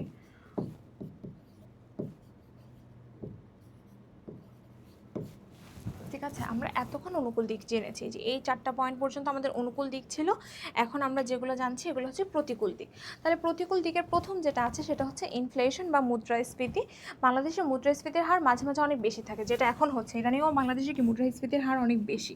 তো এই বেশি থাকার কারণে যার দাম বাড়ানোর মাধ্যমে খরচকে কি করে দেয়, বাড়িয়ে দেয়, এবং ক্রয় ক্ষমতা কমিয়ে ফেলে। আমার কাছে ধরি আমার কাছে 100 টাকা আছে, হ্যাঁ, এখন কোনো একটা প্রোডাক্টের দাম যদি 100 টাকা আমার কাছে আছে, এবং প্রোডাক্টের দাম যদি 100 টাকা থাকে, তাহলে কিন্তু আমি সেটা ক্রয় করতে পারছি। কিন্তু এই 100 টাকার প্রোডাক্টের দাম যদি বেড়ে গিয়ে 100 টাকার প্রোডাক্টের দাম বেড়ে যদি 120 টাকা হয়ে যায়, তাহলে কিন্তু এটা আমার ক্রয় ক্ষমতার বাইরে চলে যাচ্ছে, এটা কিন্তু আমি আর কিনতে পারছি না। যতক্ষণ 100 টাকা ছিল ততক্ষণ আমি কিনতে পারছিলাম, বাট যখন এটা 120 টাকা হয়ে যাচ্ছে, মুদ্রাস্ফীতির ফলে যখন জিনিসের দাম বেড়ে যাচ্ছে, তখন কিন্তু আমি সেটা কি করতে পারছি না, আর ক্রয় করতে পারছি না। তাহলে এটা আমার ক্রয় ক্ষমতাকে কি করে ফেলছে, কমিয়ে ফেলছে, এবং এটা আমার ব্যবসা এবং জনগণের জন্য কি প্রতিকূল পরিবেশ সৃষ্টি করে, বা এটা আমাদের জন্য প্রতিকূল হয়ে থাকে। তারপরে নেক্সট পয়েন্টটা হচ্ছে যে ঋণের উচ্চ পরিমাণ। যে ব্যবসায়িক ক্ষেত্রে হ্যাঁ, ঋণের হার বাংলাদেশের সরকার কমানোর চেষ্টা করছে, বাট এটা অনেক ক্ষেত্রে বাধার সৃষ্টি হয়। অনেক ব্যবসা প্রতিষ্ঠান ঋণের ওপর নির্ভরশীল এবং ঋণ পরিশোধের জন্য চাপের মধ্যে থাকে। ব্যাংকগুলো থেকে ঋণ পাওয়ার শর্ত কঠিন হয়ে যেতে পারে, যা ব্যবসায়ের গতিকে বাধাগ্রস্ত করে। আচ্ছা, ঋণ গতিকে বাধাগ্রস্ত করে এখানে কেন বলা হচ্ছে, যে যখন আমার ঋণের হার কম থাকে বা কম সুদের হারে যখন আমি ঋণ পাই, তখন এটা আমার ব্যবসায়ের জন্য ভালো, কারণ তখন আমি ব্যবসায় কম সুদের হারে ঋণ পাচ্ছি, মানে আমি সেটা দিয়ে ঋণ নিয়ে আমি ব্যবসা করতে পারছি, এবং মুনাফা করার মাধ্যমে খুব ইজিলি আমি ঋণের অর্থটা পরিশোধ করে দিতে পারছি। কিন্তু যদি ঋণের সুদের হার যদি বেড়ে যায় বা উচ্চ সুদের হারে যদি ঋণ দেওয়া হয়, তখন অনেক সময় দেখা যায় যে আমরা সেই পরিমাণ অর্থ মুনাফার মাধ্যমে করতে পারি না, এবং ঋণের টাকাটা পরিশোধ করতে পারি না, তখন এটা আমার ব্যবসার জন্য সমস্যা সৃষ্টি করে। এটাই এখানে বলা হচ্ছে যে ঋণের পরিমাণ যদি উচ্চ থাকে বা কঠিন শর্তে যদি ঋণ দেওয়া হয়, তখন এটা ব্যবসার উন্নতিকে কি করা হয়, বাধাগ্রস্ত করে। তারপর অর্থনৈতিক অস্থিরতা, এটা আসলে বাংলাদেশের একটা কমন ব্যাপার। বাংলাদেশের রাজনৈতিক অস্থিরতা থাকার কারণে এবং আন্তর্জাতিক বাজারে অনিশ্চয়তা থাকার কারণে বাংলাদেশের আর্থিক পরিস্থিতি আরও কঠিন করে তোলে। মানে বাংলাদেশের অর্থনৈতিক যে পরিবেশ, এটা খুব একটা অনুকূলের দিকে থাকে না এই অর্থনৈতিক অস্থিতিশীলতার কারণে, যার মধ্যে আরেকটা কারণ হচ্ছে রাজনৈতিক অস্থিরতা। এটি বাজারে স্থিতিশীলতা কমিয়ে দেয়। বাজারে স্থিতিশীলতা কমে যাচ্ছে মানেই কি, যে বাজারটা অস্থিতিশীল হয়ে যাচ্ছে। অর্থনৈতিক পরিবেশের মধ্যে বাজার অস্থিতিশীল হয়ে যাওয়া মানে এটা ব্যবসার জন্য খুবই খারাপ বা নেগেটিভ একটা দিক। এটার ফলে বৈদেশিক বিনিয়োগ দেশে আসে না। বিদেশের মানুষ যখন দেখে যে না, এই দেশটার অর্থনৈতিক অবস্থা খুব একটা ভালো না, অর্থনৈতিক অবস্থা স্টেবল না বা স্থির না, তখন তারা বাংলাদেশে বিনিয়োগ করতে চায় না। তখন তারা বাংলাদেশ থেকে প্রোডাক্ট ক্রয় করতে চায় না, ইম্পোর্ট করতে চায় না, এবং বাংলাদেশ যদি কোনো কিছু ইম্পোর্ট এক্সপোর্ট করতে চায়, নিজেরা যদি কিনতে চায়, তখনও তারা সেটা বাংলাদেশের কাছে সেল করতে চায় না, মনে করে যে টাকা ঠিকঠাক করে পরিশোধ করতে পারবে না। এসবের কারণে বাংলাদেশে মানে বিনিয়োগকারীদের মধ্যে এই যে ভয় সৃষ্টি হয় এবং আলটিমেটলি বিনিয়োগের পরিমাণ কমে যায়। বিনিয়োগকারীদের মধ্যে এই ভয় সৃষ্টির কারণে কি হয়ে যায়? বিনিয়োগ কমে যায়, বিনিয়োগ হ্রাস। আর এই বিনিয়োগ হ্রাস পাচ্ছে মানে কি? বিনিয়োগ হ্রাস পাচ্ছে এবং এই বিনিয়োগ হ্রাসের কারণে ব্যবসার অর্থনৈতিক ও পরিবেশ প্রতিকূল হয়ে যাচ্ছে। তারপরে ব্যাংকিং সিস্টেমের দুর্বলতা। এখানে কি বলা হচ্ছে যে অনেক ক্ষেত্রে বাংলাদেশের ব্যাংকিং ব্যবস্থা দুর্বল এবং দুর্নীতির কারণে অর্থনৈতিক ব্যবস্থাপনা কঠিন হয়ে পড়ে। যেমন আমরা এখন দেখছি যে এনপিএল যেটার ফুল ফর্ম হচ্ছে নন পারফর্মিং লোন। বাংলাদেশের নন পারফর্মিং লোন মানে বা এনপিএল এর পরিমাণ খুব বেড়ে যাচ্ছে। এটা মানে কি? যে ঋণ নিচ্ছে, ঋণ গ্রহণ করার পর মানুষের ঋণের অর্থ পরিশোধ করছে না। তো যখন ঋণ গ্রহণ করার পর মানুষ ঋণের অর্থ পরিশোধ করে না, তখন সেটাকে এনপিএল বা নন পারফর্মিং লোন বলা হয়। নন পারফর্মিং লোনের পরিমাণ বাংলাদেশে দিন দিন বেড়ে যাচ্ছে এবং এটার পরিমাণ দিন দিন বেড়ে যাওয়ার কারণে ব্যাংকিং ব্যবসায় খুব ক্ষতি হচ্ছে। ব্যাংকাররা দেখা যাচ্ছে তারা লোন দিচ্ছে, বাট সেই লোনের মুনাফা এবং আসল অর্থ কোনোটাই তারা পুনরুদ্ধার করতে পারছে না বা ফেরত পাচ্ছে না। ফলে তারা কম সুদে আর ঋণ দিতে পারছে না, যেহেতু তাদের লস হচ্ছে, এবং তারা যেহেতু অর্থটা রিকভার করতে পারছে না বা পুনরায় ফেরত পাচ্ছে না, তখন তাদের পরবর্তী ঋণও তারা দিতে পারছে না। এই অসুবিধাটার কারণে এই এনপিএল বা নন পারফর্মিং লোন বেড়ে যাওয়ার কারণে বাংলাদেশে ব্যাংকিং ব্যবস্থা বা ব্যাংকিং সিস্টেম দিন দিন দুর্বল হয়ে পড়ছে। যেটা আমরা কিছুদিন আগেও দেখেছি যে পূর্ববর্তী সরকারের পতনের পরে আমরা দেখলাম যে বিভিন্ন ধরনের এই ধরনের ঘটনা সামনে উঠে এসেছে, যে তাদের বিভিন্ন বড় বড় রাজনীতিবিদ বা নেতারা তারা ব্যাংক থেকে অনেক অনেক টাকা বিভিন্ন মানুষের নামে লোন নিয়েছে, লোন নেওয়ার পর সেগুলো আর পরিশোধ করেনি। তাদের রাজনৈতিক ক্ষমতার বলে তারা টাকাগুলো আর পরিশোধ করেনি, ব্যাংকও এই ক্ষেত্রে কিছু করতে পারেনি, কিন্তু আলটিমেটলি টাকাগুলো তো ব্যাংক থেকে চলে গেছে এবং সেই টাকাগুলো ব্যাংক রিকভার করতে পারেনি।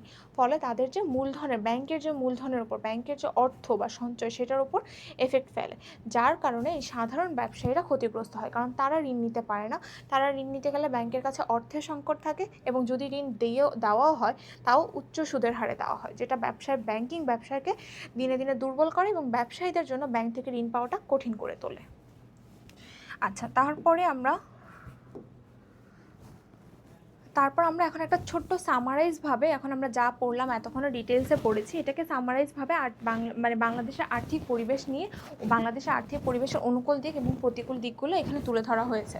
যে বাংলাদেশের আর্থিক পরিবেশে বেশ কিছু অনুকূল দিকের মধ্যে আছে ব্যাংকিং সেবা ও বিনিয়োগের সুযোগ, এটা আছে। আবার নিম্ন সুদের হার, সরকারি সহায়তা এবং অর্থনৈতিক প্রবৃদ্ধি, এগুলো কি বাংলাদেশের অনুকূল দিকের মধ্যে আছে। এবং প্রতিকূলের মধ্যে আছে মুদ্রাস্ফীতি, ঋণের উচ্চ পরিমাণ, অর্থনৈতিক অস্থিরতা যা ব্যবসার জন্য ঝুঁকি সৃষ্টি করে। ঠিক আছে। আচ্ছা, এখানে দেখো নিম্ন সুদের হার এবং ঋণের উচ্চ পরিমাণ, এই দুইটার ক্ষেত্রে না এই জিনিসটা কখনোই একদম স্টেবল থাকে না। নিম্ন সুদের হার দেওয়ার চেষ্টা করা হয়, সরকার সর্বদা চেষ্টা করে থাকে যাতে ব্যবসাগুলোকে নিম্ন সুদের হারে ঋণ প্রদান করা যায়, ঋণ দেওয়া হয় তাদেরকে নিম্ন সুদের হারে। কিন্তু এটা অনেক সময় বাংলাদেশে ব্যাংকিং ব্যবস্থার ক্ষেত্রে যে নন পারফর্মিং লোন বা এই ধরনের বিভিন্ন সমস্যার কারণে সেটা সম্ভব হয়ে ওঠে না, এবং বাংলাদেশের অর্থনৈতিক দিক থেকে অনেক উন্নত দেশগুলোর মতো অনেক সবল না হওয়ার কারণে বাংলাদেশের মূলধনের পরিমাণ বা অর্থের পরিমাণ সীমিত। তো সেই সীমিত অর্থ দিয়ে অনেক সময় সম্ভব হয় না ব্যবসায়ীদেরকে খুব সহজ শর্তে ঋণ প্রদান করা। এই কারণে বাংলাদেশের এই যে সুদের হার এবং ঋণের পরিমাণ, ব্যাংকিং যে ব্যবস্থাটা, এটা সবসময় একটা আনস্টেবল বা অস্থিরতার মধ্যে থাকে। কখনো কখনো নিম্ন সুদের হারে ঋণ দেওয়া হয় এবং কখনো কখনো সেই সুদের হার বৃদ্ধি পেয়ে যায়। আচ্ছা, তাহলে আমরা অর্থনৈতিক পরিবেশের দুইটা সম্পর্কেই জানলাম। আচ্ছা, তারপর আমরা যেটা পড়বো সেটা হচ্ছে সামাজিক পরিবেশ।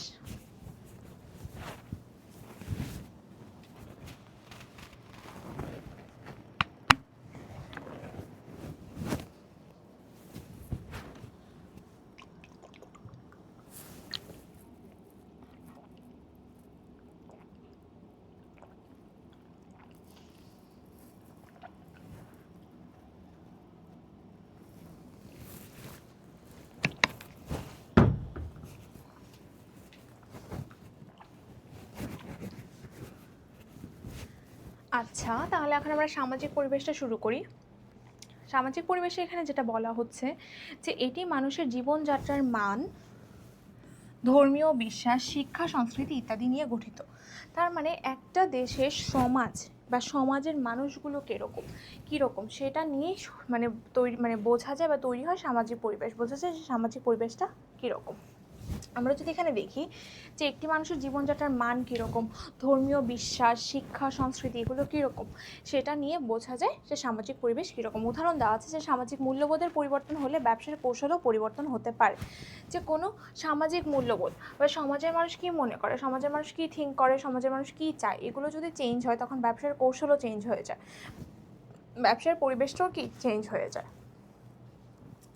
সামাজিক পরিবেশের উপাদানগুলো যদি আমরা দেখি তাহলে আমরা ইজিলি সামাজিক পরিবেশের সম্পর্কে বিস্তারিত ধারণা পাবো। প্রথম হচ্ছে জনসংখ্যা। তাহলে জনসংখ্যা বা পপুলেশনের ক্ষেত্রে কি বলা হচ্ছে যে দেশে মানুষের সংখ্যা কেমন এবং তার বৃদ্ধির হার কেমন। ঠিক আছে, যেমন বাংলাদেশ খুব জনসংখ্যার ক্ষেত্রে বাংলাদেশ খুব জনবহুল একটি দেশ। এখানে দেশের জনসংখ্যা খুব বেশি এবং সেটার বৃদ্ধির হারও বেশি। জনসংখ্যা এবং গঠন ব্যবসায়িক পরিবেশের জন্য একটি গুরুত্বপূর্ণ উপাদান। উদাহরণ দেওয়া হচ্ছে যে যুবক জনগণের সংখ্যা বৃদ্ধি ব্যবসায় নতুন সুযোগ সৃষ্টি করতে পারে। যে যুবকরা বৃদ্ধি পেলে মানে ইয়াং জেনারেশন যত সংখ্যাটা যত বেশি থাকবে তত কি নতুন নতুন সুযোগ সৃষ্টি হয়, কারণ তারা নতুন নতুন রিস্ক নিতে পছন্দ করে, উদ্যোগ গ্রহণ করতে পছন্দ করে, যার কারণে যুবক জনগণের সংখ্যা বৃদ্ধির ব্যবসার ক্ষেত্রে নতুন সুযোগ সৃষ্টি করে থাকে। তারপর হচ্ছে ধর্মীয় বিশ্বাস, যে কোন দেশে মানুষের কোন ধর্মাবলম্বী মানুষ বেশি, তাদের ধর্মীয় বিশ্বাস কী সেটার উপর অনেকটাই নির্ভর করে যে সামাজিক পরিবেশ কীরকম হবে। যেমন আমাদের বাংলাদেশ হচ্ছে মুসলিম প্রধান দেশ এবং এখানে 90% মানুষই কি মুসলিম। তো মুসলিম হওয়ার কারণে আমাদের যে মুসলিমের যে বিভিন্ন ধরনের বিলিফস সেগুলো আমরা বেশি করে বিশ্বাস করি এবং সেগুলো আমরা মেনে চলার চেষ্টা করি।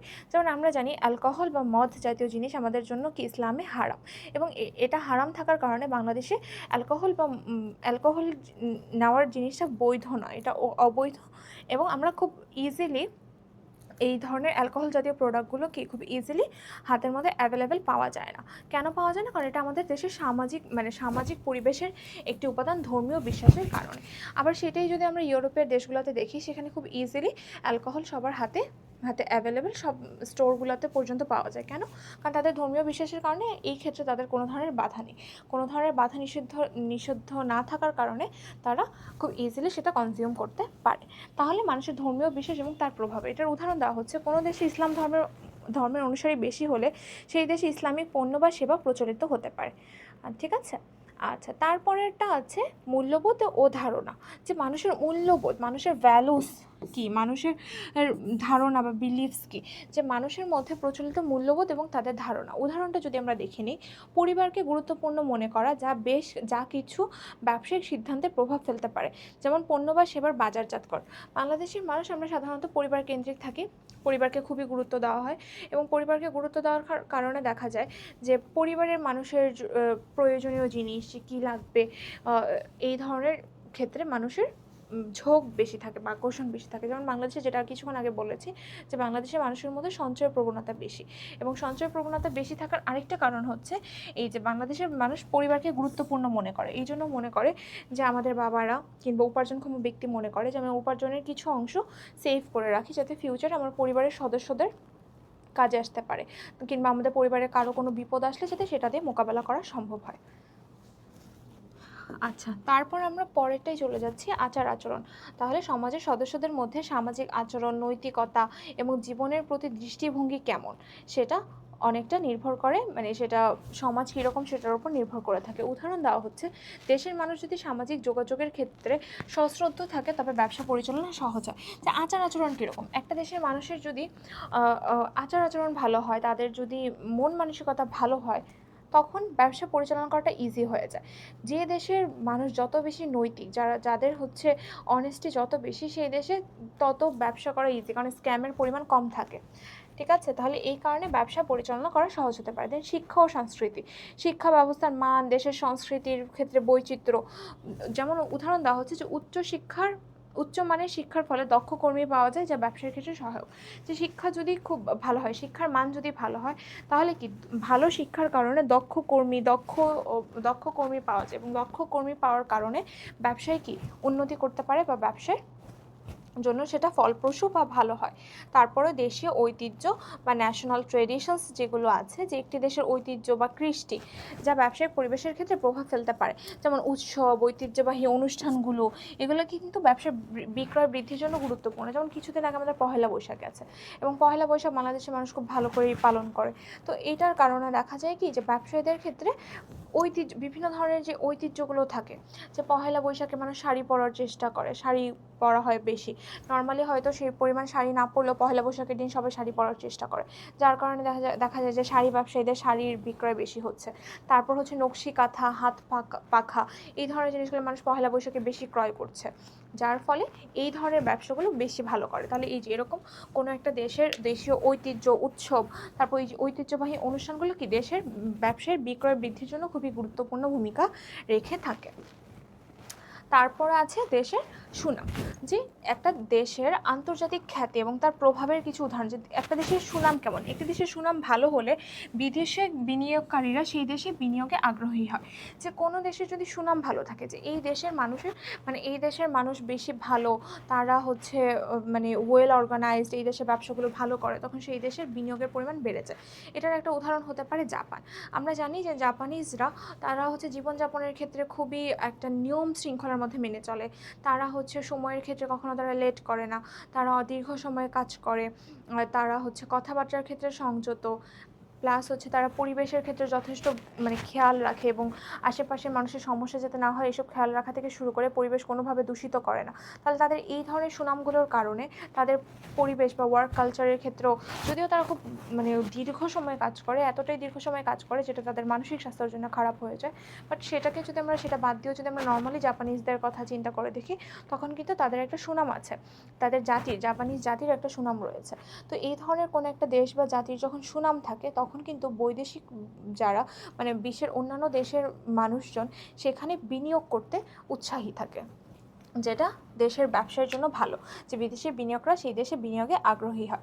তারপরে হচ্ছে নেক্সট পয়েন্টে আছে যে সামাজিক প্রতিষ্ঠানসমূহ, যে পরিবারের কাঠামো কীরকম, শিক্ষা প্রতিষ্ঠান, ধর্মীয় প্রতিষ্ঠান, সাংস্কৃতিক সংগঠন, এগুলো কীরকম আছে, কী পরিমাণে আছে। যেমন উদাহরণ দেওয়া হচ্ছে যে ধর্মীয় প্রতিষ্ঠানের দ্বারা পরিচালিত উদ্যোগ বা ব্যবসায় স্থানীয় জনগণের মধ্যে গ্রহণযোগ্যতা অর্জন করতে পারে। যেমন বাংলাদেশে এই জিনিসটা অনেক হয়, মুসলিম প্রধান দেশ হওয়ার কারণে দেখা যাচ্ছে যে বাংলাদেশে বিভিন্ন ধরনের মাদ্রাসা, এতিমখানা, এই ধরনের সামাজিক প্রতিষ্ঠানগুলোর পরিমাণ অনেক বেশি, এবং মানুষ এগুলোকে খুব ভালোভাবে গ্রহণ করে। সেখানে মানুষ চেষ্টা করে হচ্ছে দান করতে, কিছু অর্থ দিয়ে সহায়তা করতে। যেমন কোনো একটা অনেক সময় দেখা যায় যে কোনো মানুষের কোনো ধরনের মৃত্যুবার্ষিকী কিংবা ওরকম কোনো কিছুতে 40-আর মতো কোনো ধরনের অনুষ্ঠানে বা প্রোগ্রামে দেখা যায় যে এতিমখানার শিশুদেরকে খাওয়ানো হয়, এতিম শিশুদেরকে খাওয়ানো হয়, এতিমখানায় দান করা হয়। তো এই কালচারটা বাংলাদেশের মানুষের মধ্যে আছে, থাকার কারণে বাংলাদেশে প্রচুর পরিমাণে এতিমখানা আছে, এবং সেগুলো মোটামুটি সামাজিক প্রতিষ্ঠান হওয়ার পরে মানুষের অর্থে দানের মাধ্যমে চলার পরেও তারা খুব ভালোভাবে সেগুলো ব্যবসাগুলো চলতে পারে, পরিচালিত হতে পারে। ঠিক আছে, তাহলে ধর্মীয় প্রতিষ্ঠান দ্বারা পরিচালিত উদ্যোগ বা ব্যবসায় স্থানীয় জনগণের মধ্যে গ্রহণযোগ্যতা অর্জন করতে পারে। আচ্ছা, তারপরে এখানে আমরা সামাজিক ব্যবসায়ের কিছু অনুকূল এবং প্রতিকূল দিকগুলো দেখব। প্রথমে আমরা অনুকূল দিকগুলো দেখে নিই। প্রথমটা হচ্ছে ধর্মীয় সহিষ্ণুতা। বাংলাদেশের মানুষের ধর্মীয় সহিষ্ণুতা প্রচলিত। এখানে বিভিন্ন ধর্মের অনুসারীরা একসাথে শান্তিপূর্ণভাবে বসবাস করে, যা ব্যবসায়ী পরিবেশের সহযোগিতা ও শান্তিপূর্ণ সম্পর্ক প্রতিষ্ঠা করতে সহায়ক। আমরা জানি যে বাংলাদেশ মুসলিম প্রধান দেশ হলো, এই দেশে হিন্দু, বৌদ্ধ, খ্রিস্টান তারাও আছে, এবং তারা খুব সুন্দরভাবে সামঞ্জস্য তার মাধ্যমে একসাথে বাংলাদেশের সকল ধর্মের মানুষ বসবাস করে, যার ফলে বাংলাদেশে ধর্মীয় সহিষ্ণুতা থাকার কারণে, ধর্মীয় দিক থেকে সাপোর্ট থাকার কারণে, কোনো বিরূপ ধরনের প্রতিক্রিয়া বা মন্তব্য না থাকার কারণে বাংলাদেশের সকল ধর্মের মানুষ একসাথে চলতে পারে, এবং সকল ধরনের ব্যবসাও সুন্দরভাবে পরিচালিত হতে পারে। তারপর হচ্ছে ভালো শিক্ষা ব্যবস্থা। বাংলাদেশের শিক্ষা ব্যবস্থা ক্রমাগত উন্নতি করছে, যা দক্ষ কর্মী তৈরি করতে সাহায্য করে। যেই দেশে শিক্ষা ব্যবস্থা ভালো হবে, শিক্ষা ব্যবস্থা থেকে যখন শেখানো ভালো হবে, শিক্ষা ভালো হবে, তখন অবশ্যই কর্মীরা দক্ষ হবে, দক্ষ কর্মী তৈরি করতে সাহায্য করে। উচ্চমানের শিক্ষার মাধ্যমে উদ্যোক্তা এবং জনশক্তি সৃষ্টি হচ্ছে, যা ব্যবসাকে উন্নতি করতে সাহায্য করছে। তারপর নেক্সট পয়েন্ট হচ্ছে সংস্কৃতির প্রতি শ্রদ্ধা। দেশের সংস্কৃতি, ঐতিহ্য এবং সামাজিক সম্পর্কের প্রতি মানুষের গভীর শ্রদ্ধা রয়েছে। বাংলাদেশের মানুষ আমাদের দেশের সংস্কৃতি, ঐতিহ্য এগুলোকে খুব গুরুত্ব দেয় এবং এগুলোকে শ্রদ্ধা করে। এটি সামাজিক প্রতিষ্ঠান এবং পণ্যের গ্রহণযোগ্যতা বাড়াতে সাহায্য করে। তারপর আছে যে বড় বড় যে উৎসব এবং অনুষ্ঠান, দেশের বিভিন্ন জাতীয় উৎসব এবং ধর্মীয় উৎসব যেমন পহেলা বৈশাখ, ঈদ, দুর্গাপূজা, এসব দেশের ব্যবসা এবং শিল্পর জন্য কী করে, ভালো সুযোগ তৈরি করে থাকে। কারণ আমরা জানি যে কিছু কিছু মানে কোনো একটা প্রোগ্রামে বা কোনো একটা উৎসবে ব্যবসায়ের ক্ষেত্রে ব্যবসার বিক্রি আরও বেড়ে যায়, ব্যবসার অবস্থা আরও খুব রমরমা হয়। ঠিক আছে, তাহলে এরকম যখন কোনো একটা উৎসব, ধর্মীয় হোক জাতীয় হোক, এই ধরনের উৎসবগুলো ব্যবসার জন্য খুব ভালো এবং শিল্পের জন্য খুব ভালো সুযোগ তৈরি করে থাকে। এই সব বাংলাদেশের ক্ষেত্রে অনুকূল দিক। তারপর আমরা যদি প্রতিকূল দিকসমূহ দেখি, প্রতিকূল দিকে প্রথম আছে যে সামাজিক বৈষম্য। বাংলাদেশে এখনও কিছু কিছু ক্ষেত্রে সামাজিক বৈষম্য আছে এবং অমর্যাদা বিরাজমান, বিশেষ করে নারী, সংখ্যালঘু সম্প্রদায়ের প্রতি। বাট এটা খুবই কম পরিমাণে। বাংলাদেশে যে সামাজিক বৈষম্য অবশ্যই আছে, বাংলাদেশে এখনও অনেক ক্ষেত্রে মনে করা হয় যে নারীরা এটা করতে পারবে না, ওটা করতে পারবে না। ব্যবসায়ের ক্ষেত্রে নারীদের বিচরণ খুবই কম। চাকরির ক্ষেত্রে যাও দেখা যাচ্ছে যে ইকুয়ালিটি অনেক ক্ষেত্রে এনশিওর করা হচ্ছে, ইকুয়ালিটি দেখানো হচ্ছে। বাট ব্যবসায়ের ক্ষেত্রে নারীদের পদাচরণা ব্যবসায়ের ক্ষেত্রে নারীদেরকে খুব কম পরিমাণে দেখা যায়। তারপর এবং অনেক ধরনের পেশা আছে যেখানে আমরা নারীদেরকে একদম দেখতেই পারি না। তাহলে এই ক্ষেত্রে সামাজিক বৈষম্য কিছু কিছু ক্ষেত্রে রয়েছে, বিশেষ করে নারী এবং সংখ্যালঘু সম্প্রদায়ের প্রতি। এটি দেশের ব্যবসা এবং সামাজিক উন্নতির জন্য বাধা সৃষ্টি করতে পারে, অবশ্যই এটা বাধা সৃষ্টি করতে পারে। তারপর বেকারত্ব। যদিও দেশের শিক্ষা ব্যবস্থা ভালো হচ্ছে, তবে বেকারত্বের হার এখনও উচ্চ। বাংলাদেশের শিক্ষা ব্যবস্থা ভালো হচ্ছে, বাংলাদেশে বেশি মানুষ শিক্ষিত হচ্ছে, বাংলাদেশে এখন শিক্ষার হার অনেক বেশি। আজকে থেকে 20-30 বছর আগেও এত শিক্ষিত হার ছিল না যতটা এখন। বাট যেমন শিক্ষিতর হার বাড়ছে সেই তুলনায় চাকরি বৃদ্ধি পাচ্ছে না, সেই তুলনায় শিক্ষিত হারের সাথে সাথে সাথে চাকরির সংখ্যা বা চাকরির পদের সংখ্যা বৃদ্ধি পাচ্ছে না।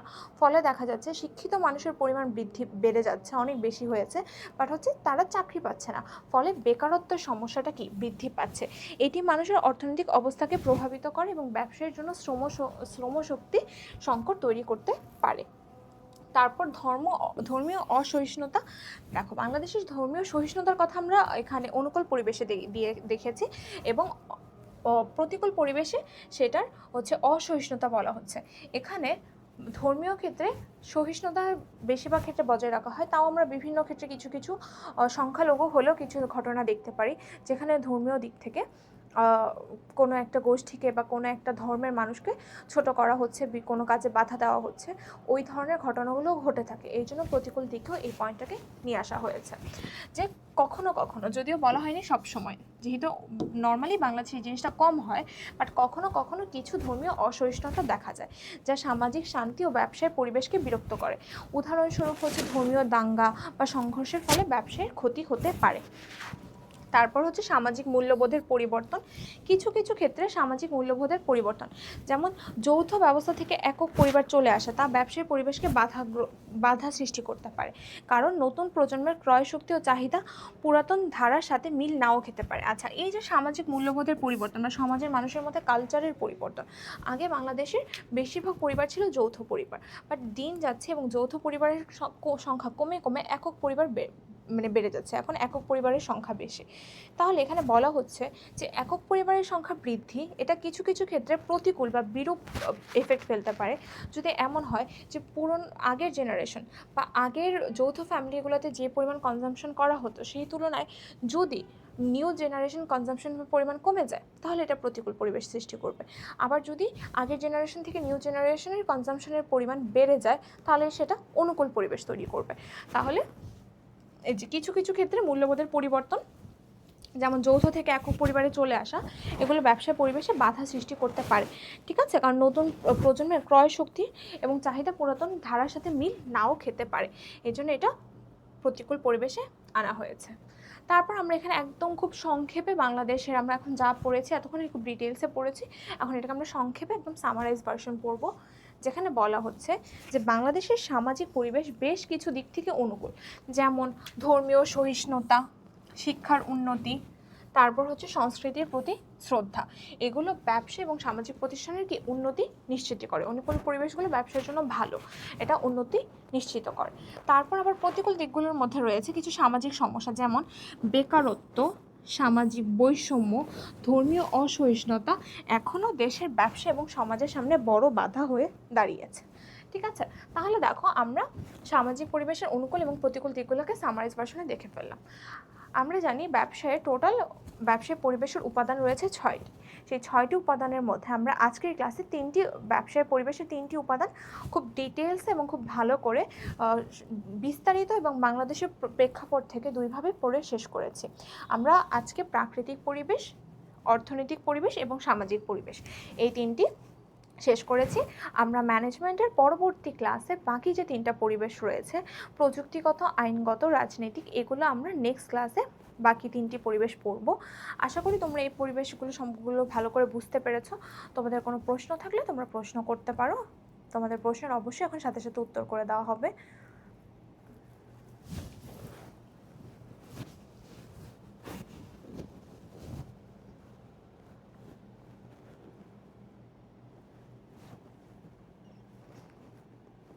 আচ্ছা, তাহলে আশা করি আমরা আজকে আসলে সব বুঝতে পেরেছি এবং আমাদের এই সম্পর্কে আমরা সম্পূর্ণ ক্লিয়ার।